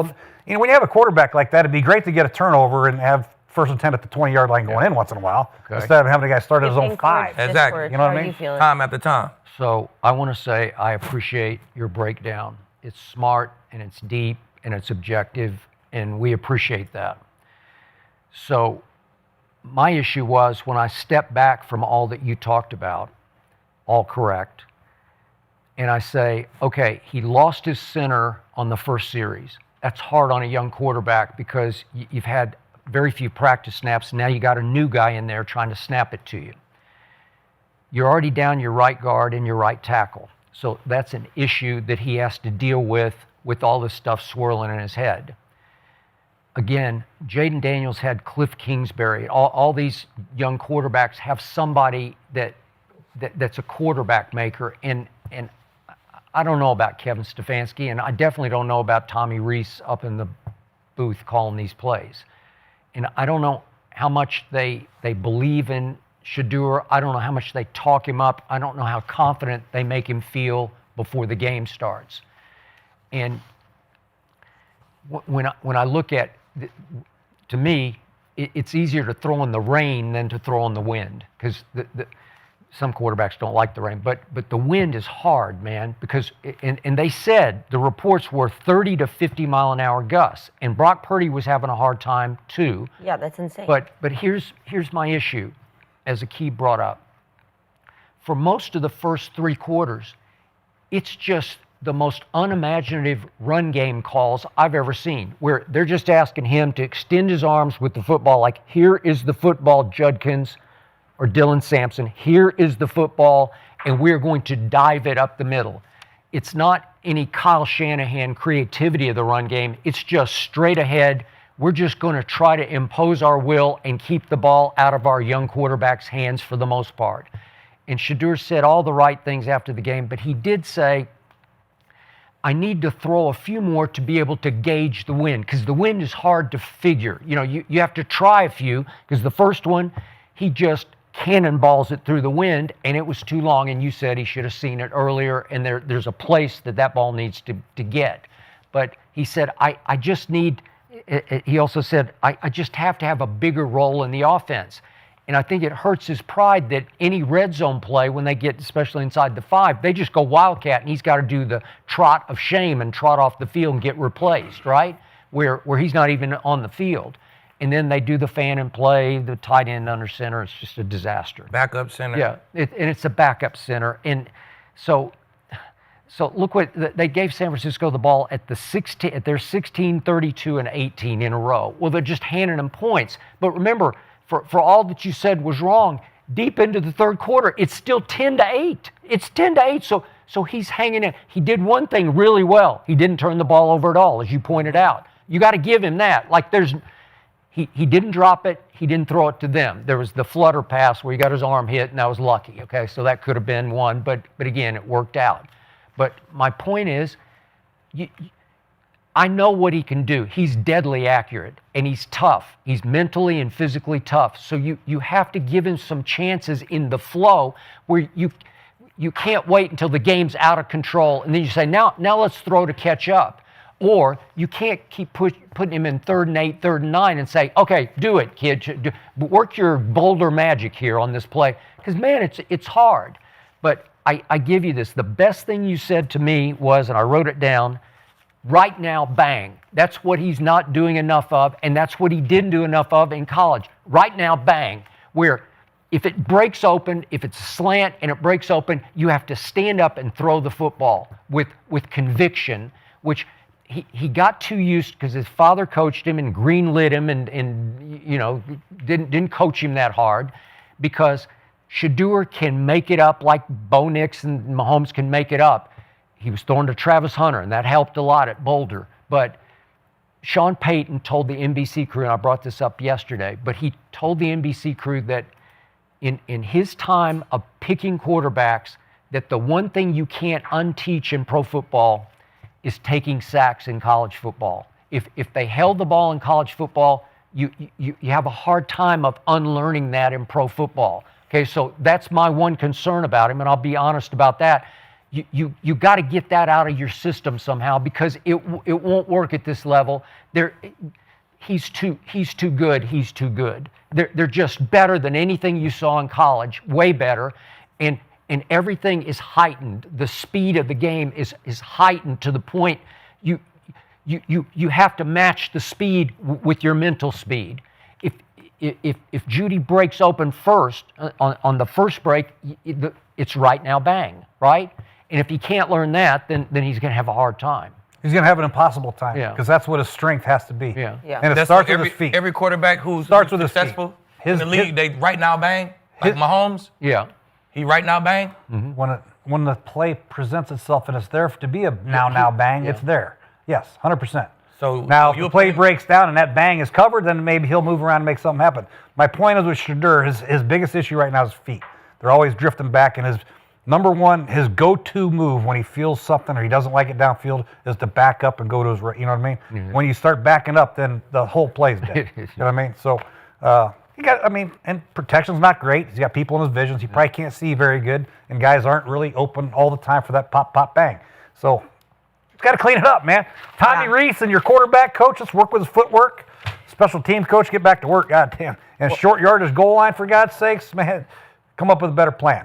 And next week against the Titans, let's see what happens. You think it's because they're giving him reads instead of him reading the shift of the defense? There's different types of reads. Sometimes there's pure progression reads where you're going 1, 2, 3 across And that's the board. why I say a lot of the players, and that was talking to Kurt Warner. He said a lot of quarterbacks in today's NFL fall victim to true progression. Yeah. It's because they're told go 1, 2 instead of what the defense is doing, then this is where I'm going. So I'm saying, is that what you're seeing with him? Like, I don't know what they're teaching. Yeah. But like the empty play where he worked the wrong side, they had a cover 2 beater on the left side, and they had a single high beater on the right side. It was the safety dropped down, and they played cover 3, and he worked the cover 2 side, and then he scrambled and threw it away on the right side. So I don't know.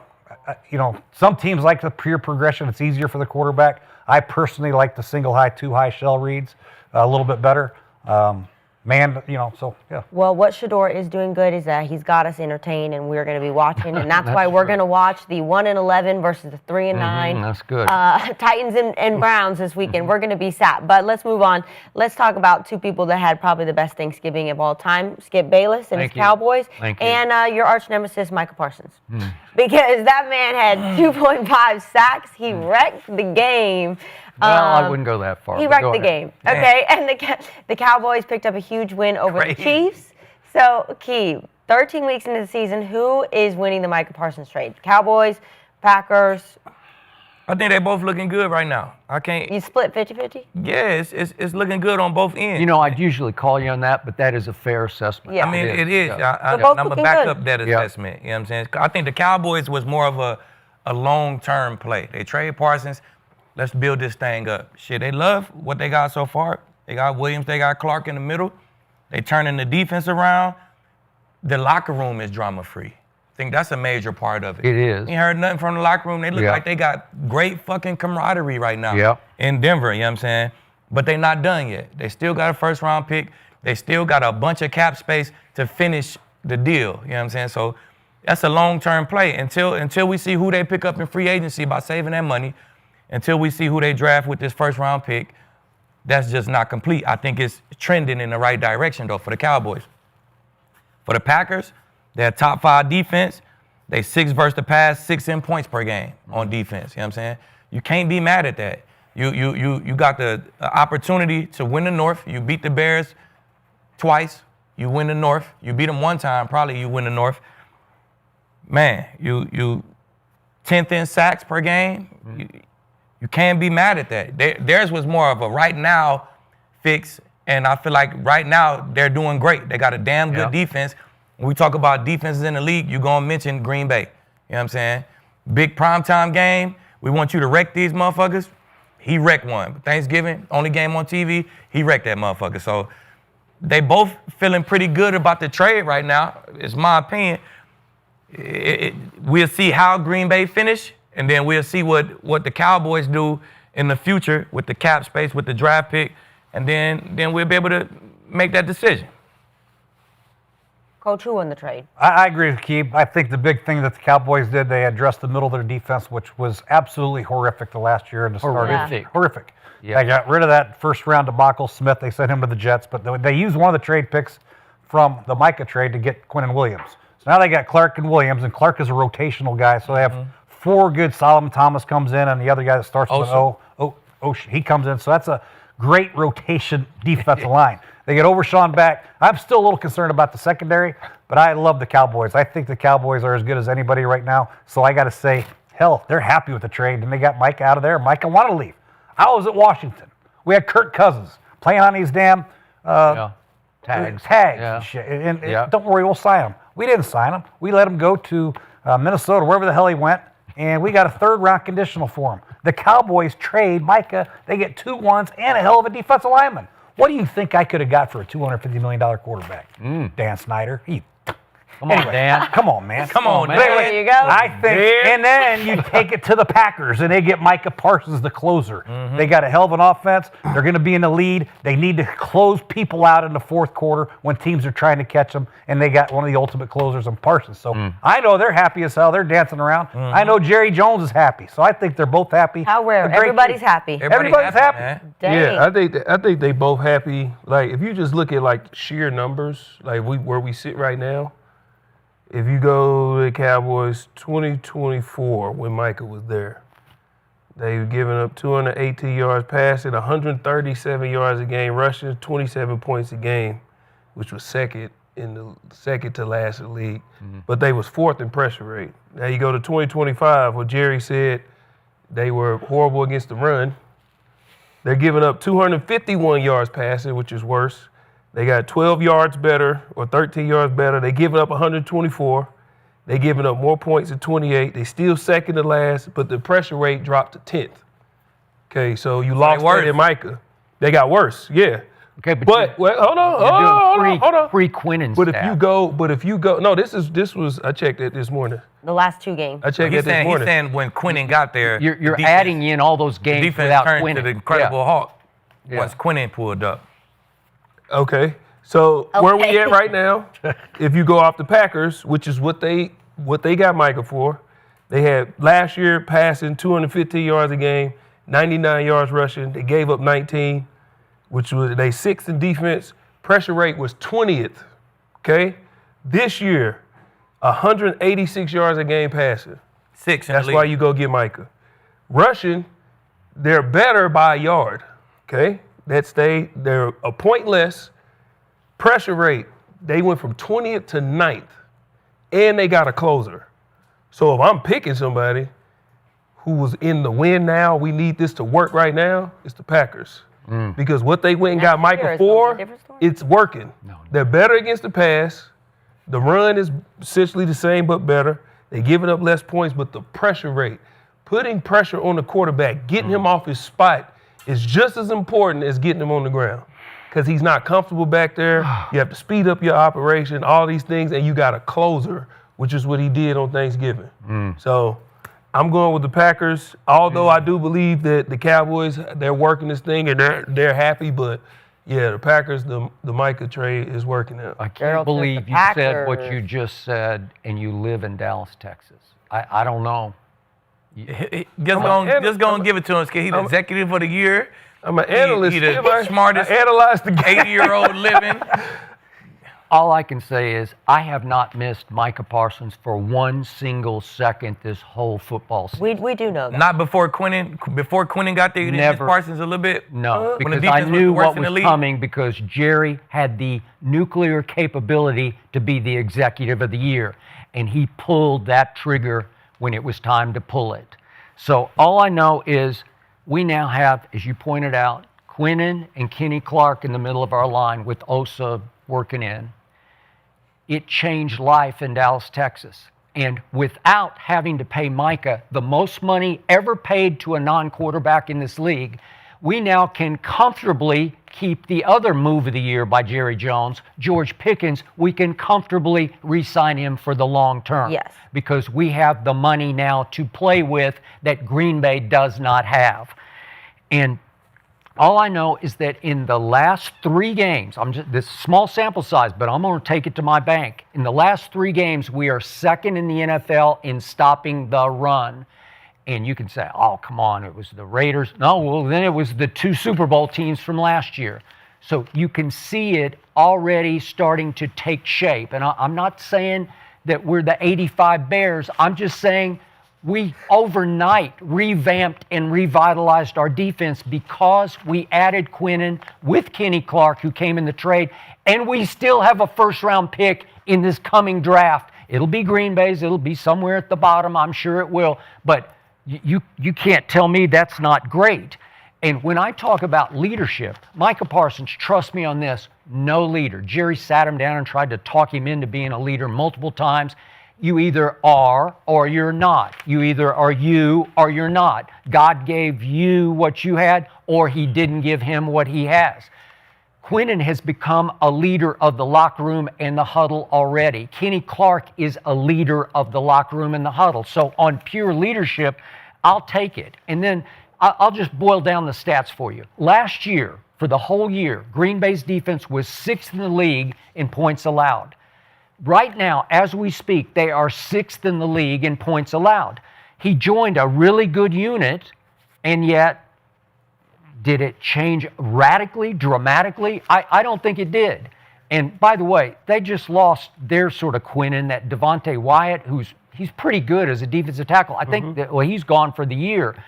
And man, all of a sudden I look at that Lucas Van Ness has been out for a while, and he's shaky. So all of a sudden, the pressure is going to mount on Micah Parsons. Like, the season is just starting for Micah, because down the stretch, they play the toughest remaining NFC schedule. And it's to use your favorite word, it's a bitch. Bitch is a good thing. I know it's a good thing, but this is a bad bitch. Josh Allen is a bitch in trying to stop Josh Allen, but to try to defeat this schedule's a bad bitch. They're about to have the Bears, then they go to you, they go to the Broncos, then they got to go to the Bears, then they got Baltimore and finish at the Vikings.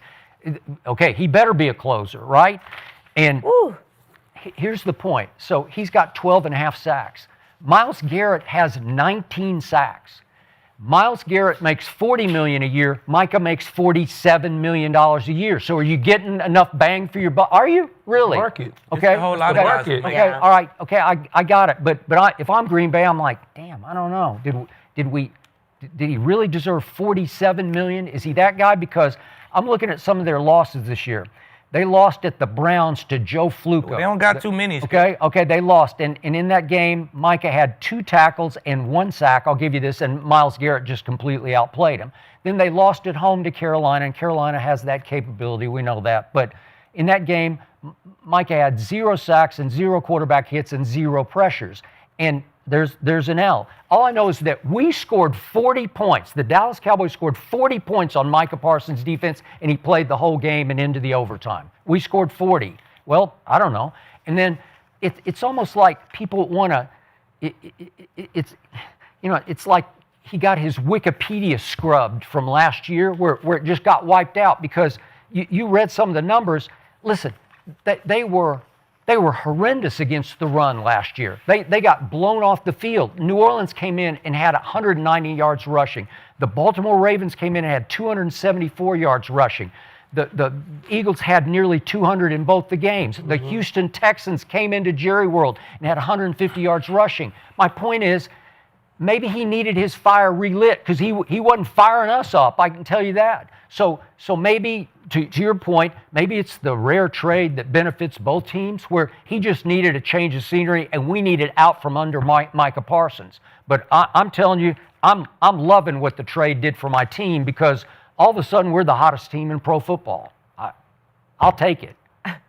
You think you're the hottest team in pro football? In order to get your pass rushers to rush, you have to be able to stop the run a little bit. That's why Micah probably wasn't as effective last year, because they had Mozzie Smith and some other slappy in there trying to stop the run. But he still has 12.5 sacks. They were Max 4th Crosby in only pressure has rate. 8. The Cowboys were 4th in pressure rate. And we last year. couldn't win a game. Now they're 10th. Yeah. What about when they was in the playoffs for the 3 years prior to last year? Okay, the Green Bay game at Dallas. I'm just talking about just getting there. Okay. First, you got to get there. Don't get him wound up on that. I'm just saying, first you got to get there. I carefully watched 4 playoff games featuring Micah Parsons. He had 1 sack. Featuring Dak and everybody else as well. Okay, y'all tied the Green Bay this year, right? It was a tie. Who made we won that game, 40-40. Who made the game-saving sack to keep Dak from running? Game-saving. I know. Don't fire him up on that. It was game-saving. It was game-saving for sure. It was. I don't care how you got it. Who made the play? He fell across the line of scrimmage. It's not a sack. It's a tackle from behind. I'll give you that. I mean, his knee went down. Tackled him from behind. All right, guys. He wasn't going to score. Edgerrin Cooper was going to blow him up. I just seen him in that same position against the Chiefs. He front flipping that motherfucker, scored. Who? Dak. He did the same thing versus the Commanders. Front flipped in that motherfucker, scored. First down. Potential MVP. Okay, so Coach, you did mention you were worried about the secondary for Dallas, right? A little bit, yeah. Okay, so the secondary, right now Diggs is about to come back this week. He just, he's looking like he's going to return for Thursday, but I know the arena's kind of torn on Diggs' actual effect for the Cowboys. So I got to ask. He hasn't played since week 6, right? The Cowboys have gone 4-2 without him in the lineup, including 3 wins in a row. So Skip, how excited are you to have actually Trevon Diggs back? I know Aqib's going to need a seatbelt. I He's know. going to come across after me on this. And I know he knows Trevon Diggs, and he likes him, and I like You're him too. FaceTiming him. Yeah, are you FaceTiming right now? No. Nah, not right now. He has, though. I see what you're going to say first. Yeah, all right. You're reading and listening intently, right? Of course. Okay. Talented. I'm weirdly not excited about the return of a former Pro Bowl cornerback. Back in 2021, led the NFL in interceptions, had a couple of pick sixes, 22 Pro Bowl. If it was that Trevon Diggs, I'd be real excited right now, but it's not. In the last 2 years, he's had surgery on each of his knees, and they continue to swell. And then he just mutinied against Eberflus. And I don't blame him for this, but he mutinied. He just rejected Eberflus's philosophy. I need to play more man. He was a locker room lawyer against Eberflus. And finally, Jerry said, you're just going to go home. And there was some weird incident where he fell at home and had a concussion. And Jerry said on his radio show, well, we can't validate that. We don't have any way to validate exactly what happened there. But Jerry just sent him home for the time on the IR, the 4 weeks. Okay, way to go. So we got a great thing going all of a sudden. Do I want Trevon Diggs to come back, not being able to run? You even said on a previous show, he and Bland, not speed demons, right? Okay, so he's not a speed demon now because he's coming off 2 knees. And do I want him clashing with Eberflus and grousing about the defensive calls and dragging the energy down of a team that has taken off on defense, even on defense? Because this kid, Savone Revel, I don't know if you've been checking him out, but he played every snap against the Kansas City Chiefs. And not once did I say, oh, Mahomes got him that time. He played all the way and was quiet on one corner. Played outside, didn't play the slot, played outside and held his own because I think he's a stud. And I think they think he's a stud. And they stole him in the 3rd round because he was coming off a knee injury. Everybody had projected him into the 1st round. This Kalen Carson, who's going to be healthy for this week, he's pretty good. And Deron Bland has gotten over his foot issue, looks healthy to me, and maybe he can't run, but he just has a knack for covering, and he's got a nose for the football, as we all know. Yep. So all of a sudden, I'm saying my rotation in there it's okay. It's decent. It can hold up. I know you'll say talent is talent, star power is star power, and you got me on that. But unity is unity, and all of a sudden, momentum is momentum, and I'm just not sure how he fits into this. Maybe you play him some, you spot him in, and you let him play some nickel situations. Well, and you'd laugh. He's not a dependent wide receiver, though. What's that? He's not a dependent wide receiver where he's going to come in and mess up the flow of the offense. I don't know. If he's... if he's whispering about the play calls, but he whispered about the play calling, and all of a sudden they stopped doing the cover 2 on 1st down and cover 4 on 1st down, and all of a sudden it's better. So you should be praising him for having enough nuts to go to coach saying, "Coach, your shit suck." Okay. Like we need to do a little bit more of this. I know you haven't been here, Coach, but we can actually play man. You got 5 corners who can play man. You got Bland, me, Chevelle, what's his name? Revel. Yep. Revel. You got guys who can play man. You should check him out. You should I check did out check Revel. him out. I just seen his 49. He graded 49 in that Chiefs game. Very orange. Okay. Very orange. That's not good. Green, blue, good. Orange, yellow, bad. Very orange. I thought Bronco was PFF. I just looked at it. I was like very Bronco orange. No, very orange, very PFF orange. You don't want to be orange in PFF. Do you remember him getting burned one time? Did you say, I mean, he was playing against the Chiefs. The Chiefs, they more intermediate. They more inside. Yeah. They don't really work them outside. So you could be hitting against the Chiefs. Just go get on the outside and get ran off, ran deep. We might throw one. We might not. Okay, when I watch Diggs in those first few games, he just doesn't move the way he used to. He was move. hurt, Skip. Okay, I got it. Well, do you think he's 1,000% healthy right now? You fucking right. It took a lot of time. He just He took took 5 6 weeks, weeks. 6 weeks. Skip. All rehab. He been at the facility every day. He's a football player. He was a They're wide not gonna receiver. clear him They got unless- switched the Skip's like corner. Ben He's a Diggs. football Skip, player. You talking about a corner who got 20 picks. Mm. You know what I'm saying? Picks translate to wins. I do tried to they? find the exact numbers, like how many games the Cowboys lost when he got a pick. It was giving me mixed stuff, but it said like one said 2 games they lost, one said 3. Okay. How many games have they won when he got a pick? One said 16, 17, 18. But you see, interceptions translate to wins, Skip. Okay, is his heart going to be in this? You don't Yeah, think he's a I professional think he's football. He's fired an up all with the rest of the pro. team. He's a He's pro gonna be bowler, fired Skip. up. You playing with There's a hope with in a Dallas. real professional, Skip.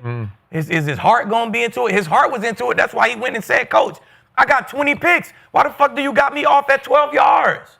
That's because his heart is into it, Skip. Okay. I You will playing give with you his this. craft. He made one play the whole first of the year, and it was against Micah and Green Bay in overtime. He blew up a wide receiver screen. I don't know if He you should have remember. picked it. Yeah, and it was a good play. It was a smart play. No, that ain't even the one he should have picked.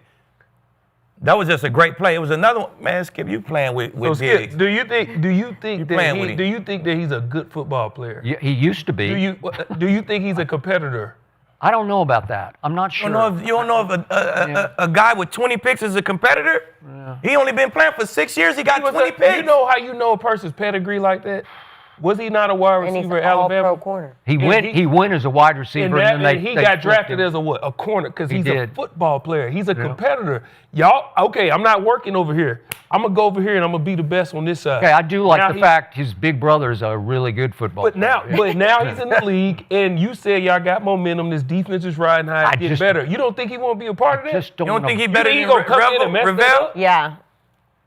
Can he run? Can he move? I don't know. Again, Ain't Coach, Ravel you run? once Coming on said down. he couldn't run, right? Maybe he's healthy. He said he was hurt. I don't know the situation with Diggs before he got hurt early in the season against He the wasn't Bears. practicing. When Man, guys were Diggs running in the right game, by him man. and shit. He wasn't practicing. Okay, Diggs. well, if he's healthy, then yes, I want him back. Sure, I always take a Pro Bowl corner. Hell, what Like, am I, come an on. idiot? Name another one who got 20 picks in 6 years. Okay, but this was 21 and 22 that you're talking about. Now it's 25.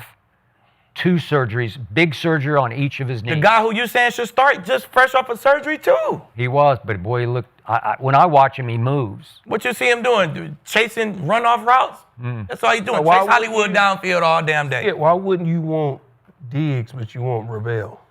Or Rebel, what's his name? Rebel. Carson Rebel. Yeah, if Diggs is Yeah, there's healthy, only they're going 3 corners in that They in just that gotta conversation. have a- right How there. don't you want that, Kinsey? I want that. He one of 3 guys. First of all, And now your pass Schottenheimer rush has is to make better, the you know, decision. Like Schottenheimer has to make the decision. Is Diggs going to buy into what they're doing? They got a good thing That's going it. right he now. created what they doing. He the one who said change this shit. Why wouldn't he buy in? Eberflus didn't change because Diggs said change. All right, let's get that shit straight first. Eberflus is not going to change the game plan because, oh my God, Diggs wants me to play more man. It ain't I just play Diggs. man to man. Diggs was the spokesman. You know Come what on, I'm saying? man. Diggs was the You one guys who went are- up there and you said, guys are hey, giving coach, players too the much credit guys. about changing offenses and defense. That ain't shit going to happen. It don't take the whole team to go in Eberflus' office. It just takes the guys, one of the leaders got to go up there and speak for the guys. And play more man. That's what you wanted? That's what all of them wanted. That's what they doing. That's why they man against better. Chicago, the Dunze's still running touchdowns. Anyway, They was playing a lot of zone in Chicago. 19% man, 19.8% man, 80.2% zone. it takes more than one person to play man. You guys understand that? You have to have a linebacker cover a back. Who's their Overshown. linebacker? We got Kenneth him. Murray? Now you got him. That You makes a feel big me? difference. Yeah. Now you got him. You have to get some pressure. Now you got a little pressure up the middle. got a little pressure. Fowler and Clowney are doing a lot better getting pressure. So now you can play more Overshown man. ain't covering this running back. I don't know. This guy can run. He's long too. Overshown. He not covering. Overshown can cover any running covering back. Gibbs, Damn. man. It's gonna be tough for him, but What? you seen the linebacker helping Man, his side, he be all right. He here and hit him low and then run. Man, come on, man. I like Overshown, but I'm just saying Gibbs. But he makes a big difference. I'm He's a actually- sideline to sideline runner. Yeah. I'm actually shocked. The chat is 50-50 split on if they're excited to have Diggs back. I'm shocked on that. I thought they. Man, if you start a game and you got Trevon Diggs healthy, Revel healthy, and you start Revel, hey, It's on you. You a man. hey, It's on hey, you. you ain't a very good coach. That's some Trevon bad Diggs stuff. starts this game Thursday night, and this is my game of the year. and I see him chasing Jameson half the night, then it's on you, all right? It's on me. I'm going to come in here and say it's your fault. Right, it's on me. Let's talk about He gonna get in. If he get in, he gonna make a great. He gonna make a great play, Skip. I promise you that. Let Diggs call the defense, man. Let's play man. We didn't say that. Look at Eberflus. We're not even gonna look at Eberflus. Look at Diggs for the Let Diggs coordinate. Let's play like man to man. Let's play cover 2 over cover 2. It ain't hard to What do you want, Diggs? What do you want to play here? It ain't hard Let's to play coordinate. quarter half. It ain't hard to coordinate when Quentin gets pressure every fucking play. We could play whatever. Diggs went in To be there, honest. change the defense. We didn't say that. We said he was the spokesman for the guys and said we need to play more man coverage, coach. Yeah. Because Tampa 2 on first That's down like- is saying it. That's like the equipment manager coming up telling me what play to run. I don't The give a equipment man, that's how you value them. That's a The good idea, players man. and the Thanks. equipment manager Go back the to work. same in Gruden's eyes. Okay, let's talk about Thursday's game, okay? Skip, that shit wasn't that damn funny, Skip. It was. That shit wasn't funny at all, honestly. Yeah. Okay, Thursday we got a big game for the Lions and the Cowboys. Do Okay, we? the Cowboys are going to Detroit, and this game is insanely important for both teams. Okay, we got playoff implications for both teams. So Skip, how huge is this matchup? Who do you have? I need everything. Score Need it all. prediction. Okay, this is it. Make it or break it. This is our toughest remaining game by far, and I believe we can beat the Chargers and the Vikings at home, and I believe we This can is go it. beat your former team in Washington and beat Jaxson Dart at Giants if we need to finish winning out. I'm looking at two teams who are going different directions, opposite directions. I'm looking at Lions who have lost 4 of their last 7 games. I'm looking at Lions, and I do like Dan Campbell and respect him, but that was a desperation move that he made, yanking play calling out from under John Morton. And I said, I first guessed it at that time. It was a panic button move, and it changed the face of that team. It took him out of what he does best, which is commanding officer, tone setter. And when I see him over there and his glasses peering down at his play sheet, it just looks different, and I think they feel different. And they've had some serious, crucial injuries, some crucial players they've lost. And my team has ignited. We just talked about it. It has transformed kind of overnight during the bye week. It's the Q factor. And my 2 receivers, I've been doing this a long time, longer than you guys have. And I've never seen a more dynamic duo of receivers. And I saw Swan and Stallworth, and I saw Randy Moss and my friend Chris Carter. I know what that looks like. I've seen Chase and T. Higgins. This just looks different to me because you have 2 superstar receivers who feed off each other. They seem to love each other and vibe off each other. And can you top this off each other? So Detroit had 2. But they don't. It sounds like It's Amon day-to-day Ra, right yeah. now. But he says he wants to play, but it's pretty certain he's not going to be able to He go. hasn't practiced in 2 days. Hasn't practiced, so I'm going to guess he's not going to go. And it's his ankle. Yeah, and it's his ankle. His and sprained and ankle. Laporta is gone, so they're just down some key players. While, you know, that you mentioned it, Jameer he's scary, man. Yeah. And so is Jameson, but I think my defense. Maybe it's because of Trevon Diggs' return. Maybe that'll change life in Dallas. But the point is, can we hold them even in their building to 27? I think we can. Can we go up there indoors and score 32? I just believe we can because we are cooking on offense. Dak is the MVP right now, especially if they win out. I think he can win it. I think he can steal it back from Drake May. So I feel very strongly about our chances of going up there and winning what is a must-win game for us and a will-win game for us, 32-27. 32-27, man. Hey, What do you got, Lee? I just with Arnold out, concussion protocol. Looking at PFF, man. Watch out. This ought to be good. Yeah. A lot of orange. Come on, coach. Man, get on your ass in a minute. With Arnold out with the concussion protocol. Kevin Joseph out. Yep. You don't want to have 2 of your starting DBs, starting members of your secondary out versus this past game. So Eggnog. I don't like that right there. That's bad news right there. So Branch is a player. He's a football Branch player. is there. You Yeah. know what I'm saying? It's Joseph is out. Yeah. Yeah, it's Kerry Joseph. Yeah. I just don't like that. It's gonna be tough to stop them guys with your number 1 corner and your your free safety out. You know what I'm saying? You need him to go help on that back end to be able to patrol that back end. So I don't like it, man. Then you put St. Brown out. Hey, man, it's going to be tough. They get good pressure. That's what you got to do against Goff. You got to get pressure right in his face. That's where they pressure coming from, right in his face. So, man, it's going to be tough for the Lions to win this game, even at home, even indoors. So I'm riding with the Cowboys too, man. 27-20. Must win for them. I think they come out with some You got Detroit scoring only 20. Wow. Yeah, without St. Brown, you were just a different team. I mean, Jameis was the number one receiver. He played pretty good as the number one receiver, like on the fly.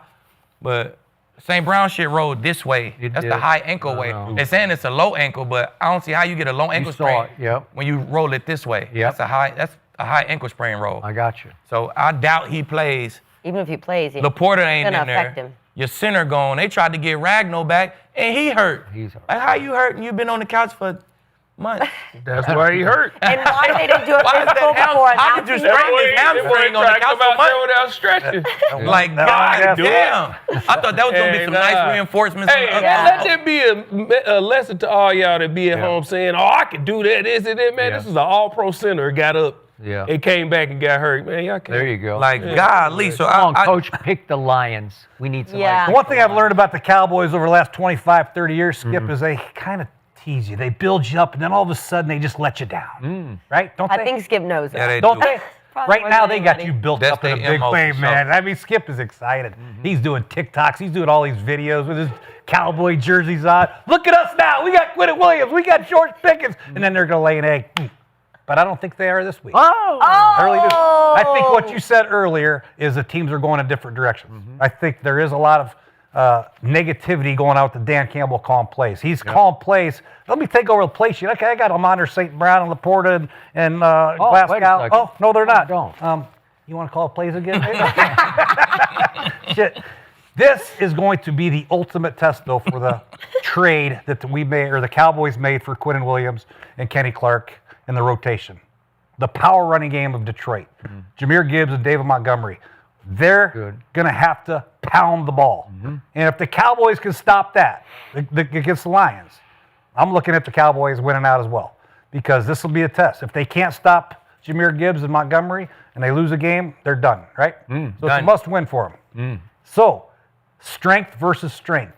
Lions' strength, running the ball between the tackles, getting on a perimeter to Gibbs, against the Cowboys now. Their strength, supposedly, is stopping the run. I can't wait to see it. It's going to be a great game. But I got the Cowboys winning. And I got the Cowboys winning big, 38-13, something. Ooh, 38-13. The Lions defense, With the whole how they going to stop you down? As long as we chip Hutchinson and make sure he doesn't ruin the game, how the hell are you going to stop the Pickens crazy Lamb? part about that is that Speaking of Hutchinson, why we ain't giving him shit? Because he was absent on Thanksgiving. Dak haven't been affected by pass rushers this year. I know. Like he's playing so good. He's seen everything. That Good. He's old got a lot line of playing confidence. so good. So I don't know how Detroit stops him. By the way, speaking of right now bang, he's the ultimate right now bang on those slants to CD and he's Pickens. Dak letting it go. I mean, he just. And what if the Cowboys win out? Is Dak MVP?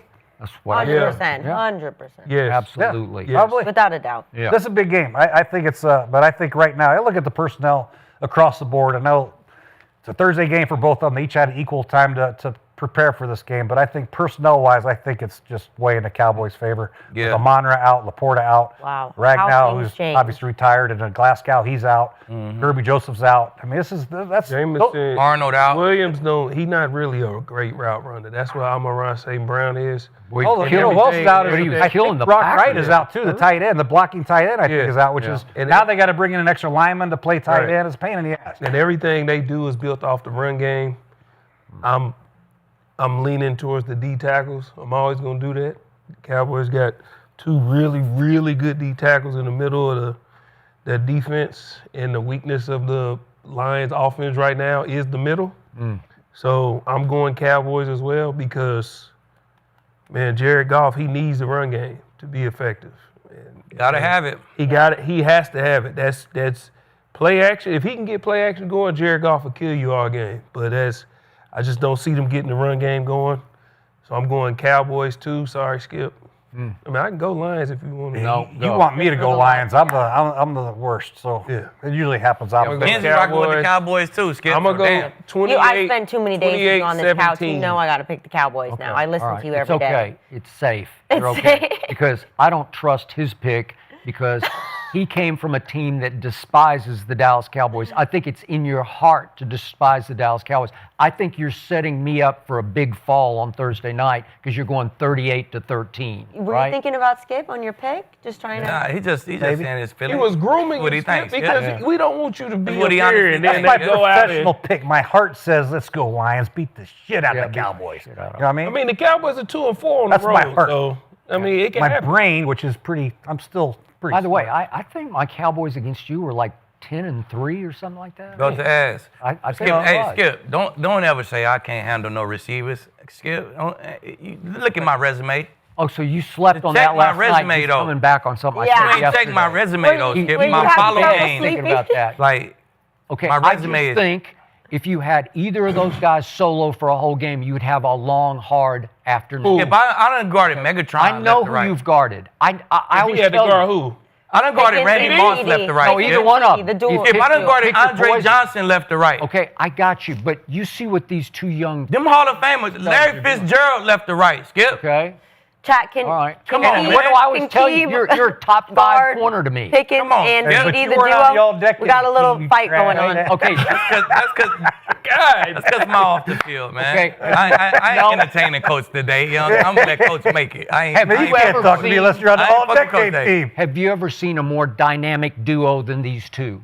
I've seen something that's I've equivalent seen to crazy it. duos, man. Okay, but show me one. Show me. Like Jamar and T, they right there with him. Okay, but T. Higgins isn't equal to either one of these guys. Yeah, yes, he is. Coach. No, he's not. Yes, he is. Oh, T stop up there. it. T right up there. He's I not with remember, George Pickens and CD. What's my man in Atlanta? Shit, like a Moss and Edelman, they up there. Julio? Like, come on, man. No, Moss not and Julio, Welker. the other one. Like- They had both Pro Bowl wide receivers at a time. Shoot, I'm taking Julio for both of them, first off. All right, the whole Julio arena and is- Roddy? The whole arena is riding Hey, with speaking of Julio Julio and and Roddy, Roddy, I got a game where I strapped Julio and Roddy same game. Julio and Roddy did, White? I remember. Follow Julio. Yo, He you played tap out. against Go to Roddy. Strap him. Yeah, I know Julio very and well. Roddy White? 5 pass Shoot. breakups in the pick and the game-winning pass. Man, Skip, I watched Stop it. playing with my resume. Okay, Skip. I didn't play well. I tell you, you're a top 5 corner. I'm just saying, I have never seen anything like these two. And we still got a long way to go, and I need to see them in a playoff game. Never's a long time, Skip, but they are pretty damn good. Okay, they're pretty George good. Pickens has really impressed me this year. Hey, he Yeah, is he the truth. emerged. They the as- truth, though. I like. mean, I he love is them. emerged as a true Yeah. blue number 1, right? They have 2 number Yeah, ones, two number one. which is hard to do. It's just I mean, hard there's. to I mean, can you imagine? I mean, let's just go back to Shedeur a little bit. If he had those 2 wideouts as opposed to Judy and who else the other guy? 83? Well, it's Isaiah Bond. 84? It's Lamfordale. Larvidal. Right? No, really. Not to say he'd have the same Lavender. success as Dak, but it makes a big difference. Oh, No, look those at two Flacco great. the second He's he throwing had to undrafted rookies. receiver. Exactly. Really? Yeah. Okay. All right, let's move on, you guys. Okay, so the Bills got a much-needed win versus the Steelers on Sunday, and they broke a record for most rushing yards by an opponent in the Acrisure Stadium ever.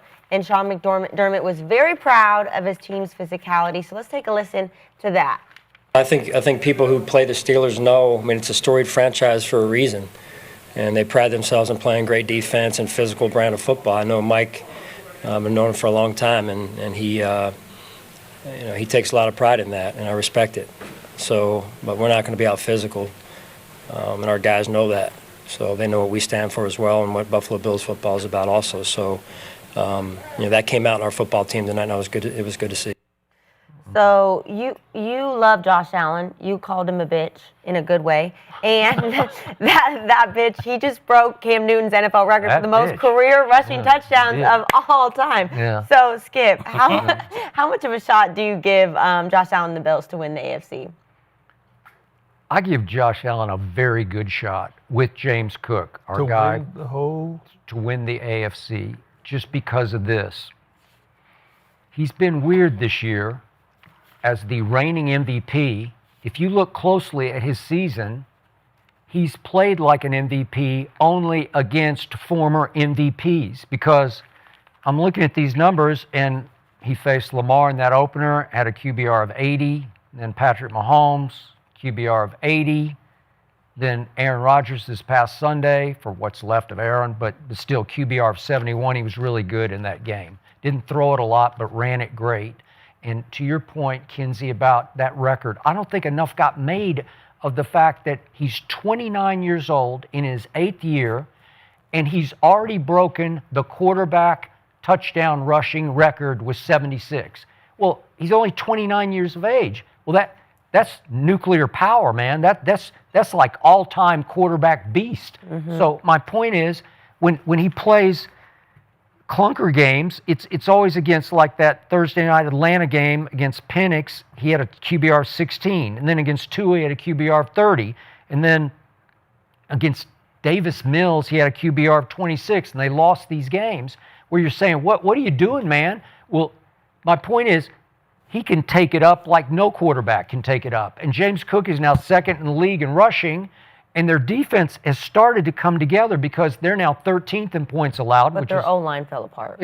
Look what they did at Pittsburgh with neither tackle, and they still haven't gotten Kincaid healthy yet. And he's the ultimate security blanket for Josh. It's really his favorite target. So they're now 8th in yards allowed, which is pretty great for your defense. Now they're respectable again on defense. I just wouldn't want to deal with Josh Allen on any given Sunday in a playoff game because he's a bitch. He is. And versus that defense, who we just all confused about, in the first half, they had 2 completions to a wide receiver. That's going to win you the AFC? Yeah, but let him get Dalton Kincaid back because he plays like they're wide out. He plays. And then he's back to turn the ball over again. Everybody, actually. But he's got more turnovers already, like probably 3 or 4 more now than he had all of last year. They're back to the old guy. You're out on the Bills. They're not going to win the AFC. They don't have enough. Man. I love Josh Allen. But it's just James Cook isn't enough. Yeah, I like that they won a game without Josh Allen having to be Superman. Yeah. That's what I want to see. Win a game without him having to be Superman, and shit, they running this shit out the ball this year. That was a great outing right there. But I don't think they're gonna win the division. You know what I'm saying? Well, they're not. Yeah, that's what I'm saying. I don't think they're gonna win the division. Shit, Okay. you look at their record, 3 of their 4 losses on the road. Okay, you better hope they don't come to Denver first. Hey, 3 of their 4 losses is on the road. Okay. So, Right now- so they doing something on the road that's losing games. You know what I'm saying? Mentally, they like, shit, we got to get some wins on the road. Keep turning the ball You know what I'm over. saying? They turn the ball over on the road. Turn So the ball over. that run defense is bottom of the pack. You're running the ball good, but your run defense is bottom of the pack. I don't feel like you win the AFC like that. You know what I'm saying? If they was going to be at home, I'd give them a shot. Did you see Josh Allen's touchdown run last week? Up and away, Superman. Yeah, but it was more duo. Bounce it outside, let that corner make the tackle. Josh Allen's touchdown run. I'm just saying that the game was The one more he broke the all-time record. Duo. They bounce it ran outside. duo 28 times, I believe. 29. 29. The beauty of the Pro Bills Football Focus, right? is if they do make the playoffs, they'll probably be a 5 seed, which the 5 seed plays a 4 seed, which will probably be Pittsburgh again or Baltimore, most likely. So, And if it's Baltimore, they out of there. Y'all just said Ravens gonna win it, right? So they got to go to gonna win the Baltimore? North. So it's gonna be Buffalo got to pull up on Baltimore. They out of there. You think the Baltimore's gotta win the Ravens are division going to beat the Bills? If they got to go to Baltimore, they losing. If they got to go to the Bengals, because the Bengals done That's won out, not they're a gonna good catch the matchup. hottest team in the league. not a good matchup for Buffalo to So play we Derrick was Henry at all Baltimore. the way confused they about stopped the run. Buffalo last week, but now they beat Pittsburgh, and now they just like. I've never been confused about Buffalo. I've always given them a chance because of the quarterback. Always. I don't give a damn who we're playing, where we're playing them, when we're playing them. I give them a chance to win every time that sumbitch walks out of the field. No, I do too. You ride hard for Josh Allen. Seriously. Gerald, seriously. I think Josh Allen. I do the is same with phenomenal. Lamar, It's the stuff Chiefs. around. It's everything Josh, to that extent. You could say that about a whole lot of people. You know what I'm saying? Not a Dak, whole Everything else around the Josh Allen. Eagles. We can keep going on and on about teams. Eagles. I give them a chance every time they. Josh you don't Allen give the is Eagles Josh a chance every Allen. time they touch the field. Oh, I'm talking about the quarterback. I'm talking about period. The Eagles period. Every time they touch the field, shit, they might win this motherfucker, right? You do that about everybody, I'm bro. talking about the quarterback. So you don't do that about Jalen Hurts and his team? No, I don't do that about Jalen Hurts. Like, oh, here's Jalen Hurts. Oh, my God, we're going to. But when Josh Allen walks out on the field. No it's matter just who his different. It's team just is, different. right? It is. It's like when Joe matter who Burrow his walk team on the is. field. And then when the Joe way Burrow walk Buffalo- on the field, you know, like, all right. Yeah, Yeah, it looking doesn't at him. matter But what who Or is you're he watching him throwing in to? pregame warm up, you know what I mean? Instead of But who doing is- your own thing, you're kind of Who peeking is over Joe your Burrow shoulder. throwing to? That's what I'm saying. Like Yeah. Josh Allen is great, but it's the He stuff doesn't have the around wideouts, him. He don't yeah. have enough. Don't have They enough. really need some wideouts. I'm sorry. They don't have it, Coach. It's not Great Josh for me. Allen. It's I got it. everything The else. run defense isn't very good. They don't have a very good receiving core. I'm They just were telling you, supposed in to a get Waddle at the 60-minute trade game, deadline. That if would've you're been playing huge. Josh Allen, I mean, he's proven it. I mean, they're 8-4? Yeah. They've lost 4 games out of 12. 3 on the road. Aqib, Don't right forget that. now, would you rather have Josh Allen or Patrick Mahomes? I'm taking Patty. Patty? Well, Yeah, right I now. saw Patty stink it up against Am I right you guys. now? Yeah. I'm taking Josh Allen. Josh Allen, he beat taking him. Patrick He beat him Mahomes head to right head. now. Patrick stunk Patrick both Mahomes, those he ain't games. stinking up against the Cowboys. Well, we won. All I know. Hey, Yeah, without I'm saying, Trevon Diggs, he came we against won. the Cowboys through like 4 touchdowns. Shit. I'll take either one and I'll be off this couch. I'm taking Patrick Mahomes. I promise you that right now. Yeah. All right, It's safer on this couch. Trust me. Yeah. I want to be able to get to one more topic. So we have, we got to talk about the Panthers beating the Rams. Okay, so the Panthers shockingly beat the Rams and now find themselves 1 game back from the Bucs in the loss column in the NFC South. So let's take a look at their remaining schedules. We got the Bucs and the Panthers and their remaining schedules. Okay. Saints, Bucs, Seahawks, Bucs. Okay, Falcons, Panthers, Dolphins, Panthers. Who's going to win this division? It's kind of up in the air right now. Gerald, do you see Baker and the Bucs holding off the Panthers to win the AFC South? Yeah, we can hold them off. It's gonna be tough though, cause You're still holding on Carolina. Yeah, I mean, it's just what I do. But Carolina, coming from the Bucs boy. He yeah, is Carolina. biased. They beat the Cowboys at home.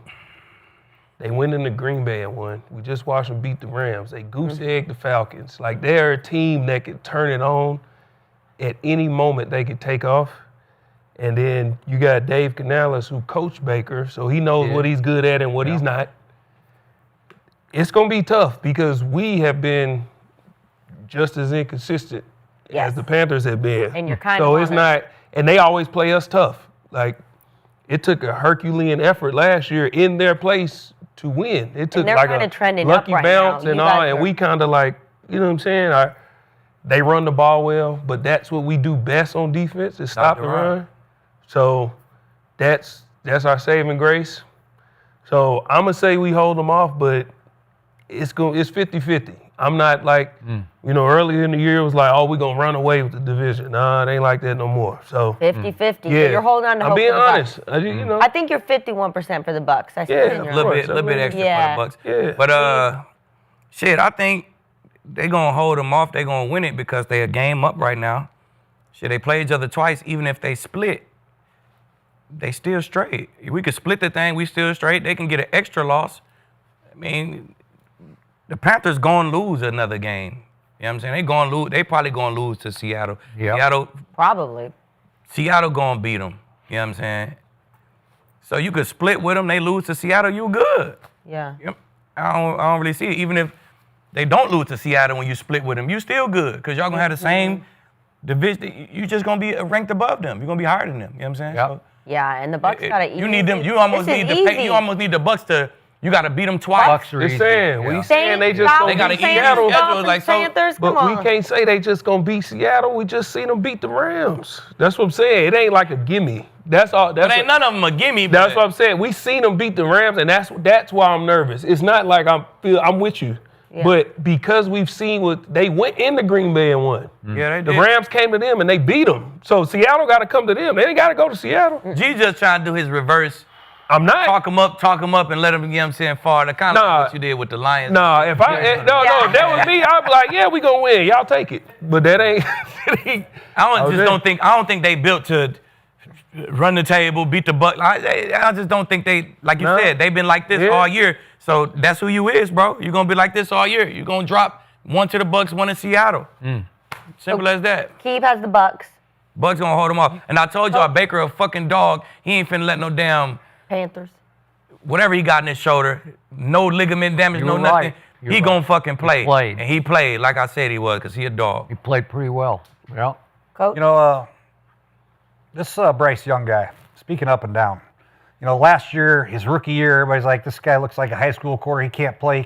You stick with him. You bench him. Andy Dalton comes in. You let him play a little bit more. You just watch him grow. So all you people out there who expect these young quarterbacks to just flourish right away, just look at Bryce Young's numbers. You know what I mean?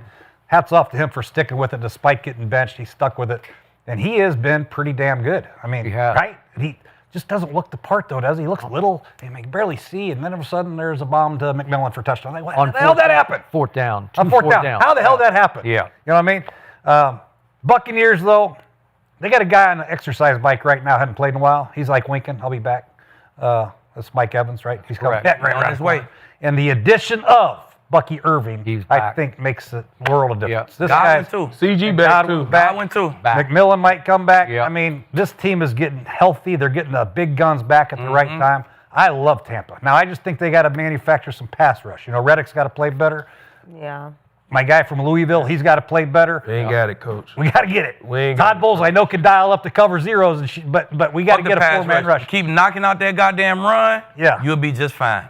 But somewhere, somehow, somebody's got it. Somebody's got to As long as Vita Vea in there stopping that run. Did you go in on just third down, sub in there on third down? Heck yeah. Yeah. Third Don't date? pull a hamstring. Call up Gerald, Todd Bowles. It's been a while. I work out nonstop. Gerald, the front of his leg, not the back. It's the front. I work out nonstop. Kinsey, I ain't fast enough to pull no hamstring. You'd be the first stand-up three technique ever.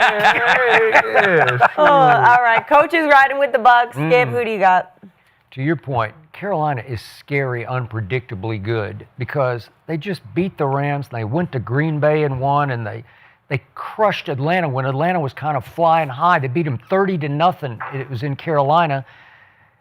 They beat my Cowboys at Carolina. They're weird because he does look weird. I like him, and I endorse taking him first overall. And he made some really clutch throws against the Rams that won that game. Yeah. He's a gutsy little kid, and he can Little play. kid? Well, he's a little kid. I don't know if that's supposed to be a compliment. But he is. A gutsy little kid. But he's got a nice arm. He's got a nice arm. He has a hard time seeing. But the guts are high level. The intangibles high, off the charts. But to your points, all these guys suddenly, Baker played. Way to go, Baker. Dog. Bucky Irving back. Chris Godwin back. Mike Evans nearly back. Could be back Sunday. I'm good, man. Jamel Dean came back. I like Dean Jamel back. Dean. Look, Okay. hey. All right. And now you're Trending good up. because this is an easy closing schedule except for 2 games against Carolina. If you tell me Carolina beats them twice, you got me. But I don't think Carolina's going to beat them twice. Me neither. It'll be a split, and they'll lose to Seattle, and 11-6 for the Bucs to 9-8 for the Panthers. End of story. Dang. So you're actually the Bucs fans. They rolled with the Bucs, and you were the one that was kind of split. I mean, I picked this, but I'm Reverse just being, psychology. I'm being realistic. It is. I do have to settle an argument, though, because you know I love settling arguments with the chat. So I said, would Prime Aqib shut down CD and Pickens? Majority of the chat, hell yeah. Hell yeah? Yeah. Talib we talking about, man. Talib. Let me pick one person to come with me. Wow. I pick one guy come with me. We pull up. We'll shut that shit down. Okay, who you picking? What? Nigga, young Chris Harris. Come on, young. Look at my youngin. I'm gonna bring my youngin with me, man. Me and Chris, we shutting shit down. Ask about it. We shut a lot of shit down. Yeah, I think you need TJ Ward behind you, though. We might bring Stu and Bud with us too. Okay. Stu and For all the Bud. slants and shit. We gonna settle. We gonna bam. We gonna settle all them slants and shit. Right now, bang. Completion.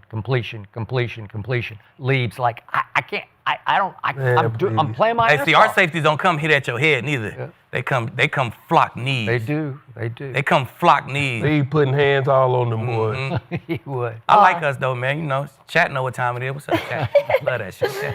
All right, guys, that'll do it for another episode of Gridiron presented by Underdog here in the arena, and we will see you guys back here on Friday. Woo!